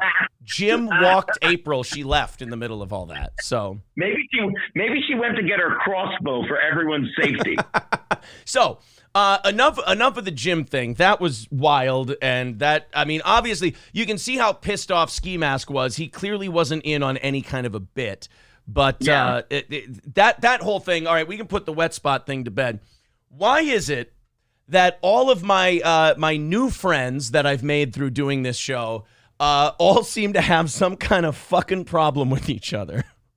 I have no idea what goes on. My beef has always been like, and I look, you can watch In Hot Water. I highly recommend it. It's fun. I haven't mentioned those guys at all. The only thing I said at some point was like, Levy has all these great shows. I've never said anything other than I owe so much to Bob Levy. That's why it breaks my heart when he sits there at the desk. And I never banned Bob from my show. I said, Bob, you can see the text messages. I said, I'm like, Bob, I love you. You've been great to me, but please don't come by my show, because I'll always let you on. And it doesn't serve me well. I worked so hard to get this desk for a guy to come on, joke around with me, and then 10 minutes later sit at the same desk in the same mic and watches this crazy Brennan guy badmouth me. It's just a bad look for me. And he was fine with that. But I think it's getting to him that when fucking Kevin Brennan shits on everyone, including Chrissy Mayer, when she's supposed to headline his club, Bob just has to be quiet, and he's getting mad at me for calling him out. I might have called him Silent Bob. But if that's enough for him to want to beat me up, Gino, I can't be bothered. Gino, you're the king of not de-escalating, though. I mean, Silent Bob, you're right, is not bad enough for him to beat you up. But, I don't know. You haven't been hard on Bob, I wouldn't say. But you haven't exactly been deferential to Bob. And I think it just kind of wears on him. And you combine that with not having a cigarette. I think that kind of... He's smoking again. I know, because I watch his show. Levy Land is a good show. Yes. I watch Misery Loves Company. I laugh when he says Bonely Fans. I watch all these shows. So I know he's smoking. And I don't get... I defy anyone to find a clip of me, not just saying that fucking Kevin Brennan and Bob Levy aren't hilarious, me saying they're not, because I always say they are. I'm allowed to say I think Bob is fucking sitting silently by while Kevin Brennan loses his mind with negativity and lies. I'm allowed to say that. You are absolutely allowed to say that. But then in the same vein, is Bob not allowed to say, I want to fucking choke Gino? He's allowed to say that all he fucking wants. Yes. But that's a bit fucking that's coming in as coming in at a 4, as my friend Jim would say. and going out at an 11th. All right. Well, I hope everything goes well Thursday. I hope you and Bob don't end up having fucking, as Ron Bennington once said, AARP boxing. I hope it doesn't come to that. I like both of you very much, and I hope this whole thing gets settled. But I would ask this: is there any way that maybe we could lay off of Bob? Well, I guess I can't ask you to lay off Bob and Kevin if they're not going to lay off. See, that's what it is. This is Israel and Palestine. Nobody's going to let up because they know the other one's going to bomb the shit out of them. So I guess there's really no way to navigate. Why am I trying to navigate this fucking thing? You guys are twice as old as I am. Figure it the fuck out. 3 done. Hey, watch In Hot Water. They're never mentioned on In Hot Water. I'm still on yesterday's Kumia show, so I have a lot of catch up to do. Oh, that's a fun one. Yeah, it's it's taking me longer to get through because you're on it. I know. I tend to muddy the waters. Yes. Is there any chance of you and Tubby patching things up? No, he's insane. Be careful with him. Keep the crossbow handy. Well, look, Tubby's in the chat right now, and he's saying that Gino is by far Jim's best character. It is an 11. It is an 11. But oh boy, I'm be careful what you wish for, I guess, with this Jim thing, because I think I might have bit off more than I could chew tonight. He's a method actor, apparently. You know what? I'll be honest. I was trying to be fair, but as the judge in the case here, I wasn't seeing any evidence that was showing me that last night was anything other than a nightmare meltdown trying to be explained away. Yeah, I think the phone broke up. I said meth head actor. Oh, no, that's not. I don't think that's an accusation, boys and girls. By the way, thanks for the sly little steel toe drop to the boss there yesterday. Attaboy. Oh, I think we take care of our own, Aaron. You know that. Attaboy. Yeah. Fuck you, Bob Levy. No, I'm just kidding. No.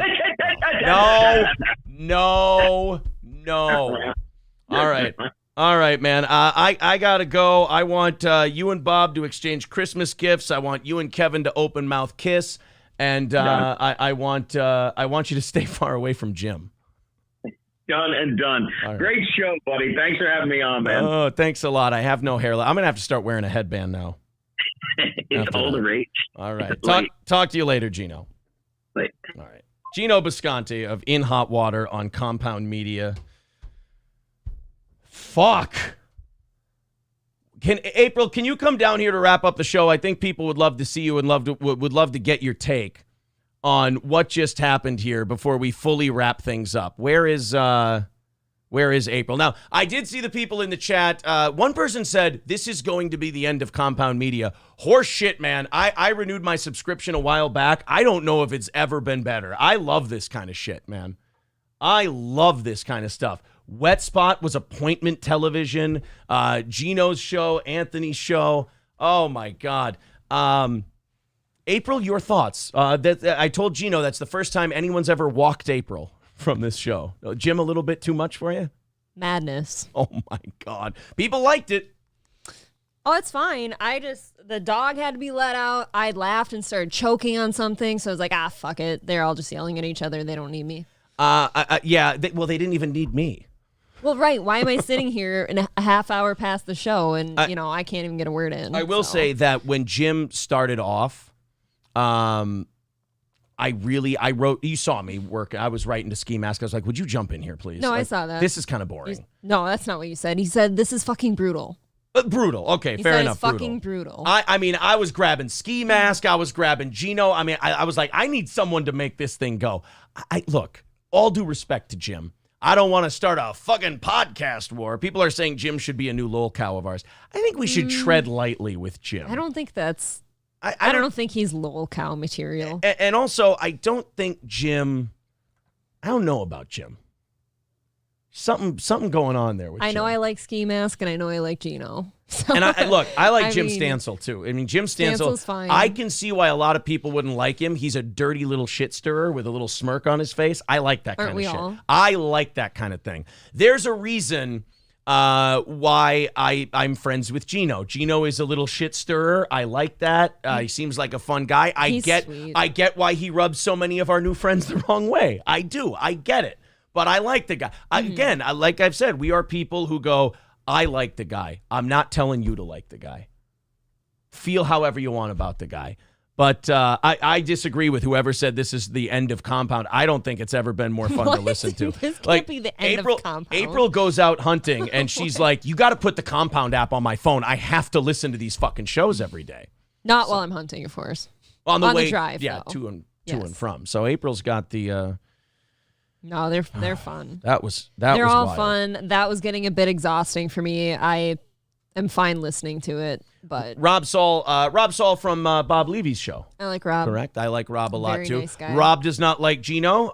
Gino had some terse things to say about Rob. Again, I like Rob. I like Chris. I like all those guys. They can all fight with whoever they want. A lot of hating going around. Yeah, there's a lot of he loves her, but she loves this guy right here, and he loves somebody else.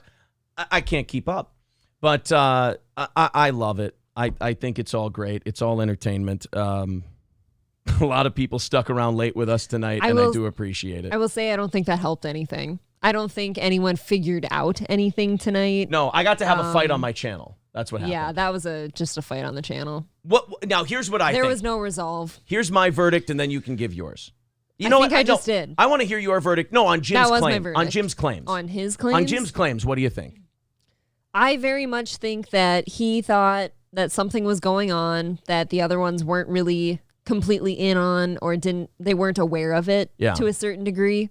And then he just kind of came off as standoffish to everybody, and especially Chrissy, who's, kind enough to book him on the show. And then she's kind of sitting there like, the fuck, what are you doing? Yeah. I don't know. I didn't like it. I don't know why it's so hard to just get on a wet spot and be funny. Yeah. I agree with Atomic Citizen. Jim is clearly not a communicator. I don't think this was well communicated. Whatever he was going for didn't translate. Right. That's what I think happened. I think he went for something, it missed, and sometimes when we bomb, we blame other people. If you have it, when I was starting out in comedy, if I had a bad set, you try to blame the audience, and eventually you realize, no, I'm just being sour grapes, and I went for something. It was a swing and a miss. I thought people would get it. They didn't, and now here's where we are. Sure. Tubby says, April, which medications would you prescribe Gino and Jim to help make things go smoother? I don't know if they need to fuck. That's a whole lot of tension going on there. Maybe some dick. That's what I prescribe. Well, guys, thank you very much for hanging in there with us. April and I are going to go do more show prep. And Jesus Christ. April, should we end it there? Yes. All right. Absolutely. Thank you very much. Thank you. Everybody in the chat, thank you very much. All of your opinions, incredibly valid. And thanks for everyone that stopped by, too. Yeah, a lot of names in here tonight. Thank you to everyone who stopped by. And I'm going to go take a fucking shower. We'll talk to you tomorrow morning at 6 a.m. Central. Get me the fuck out of here.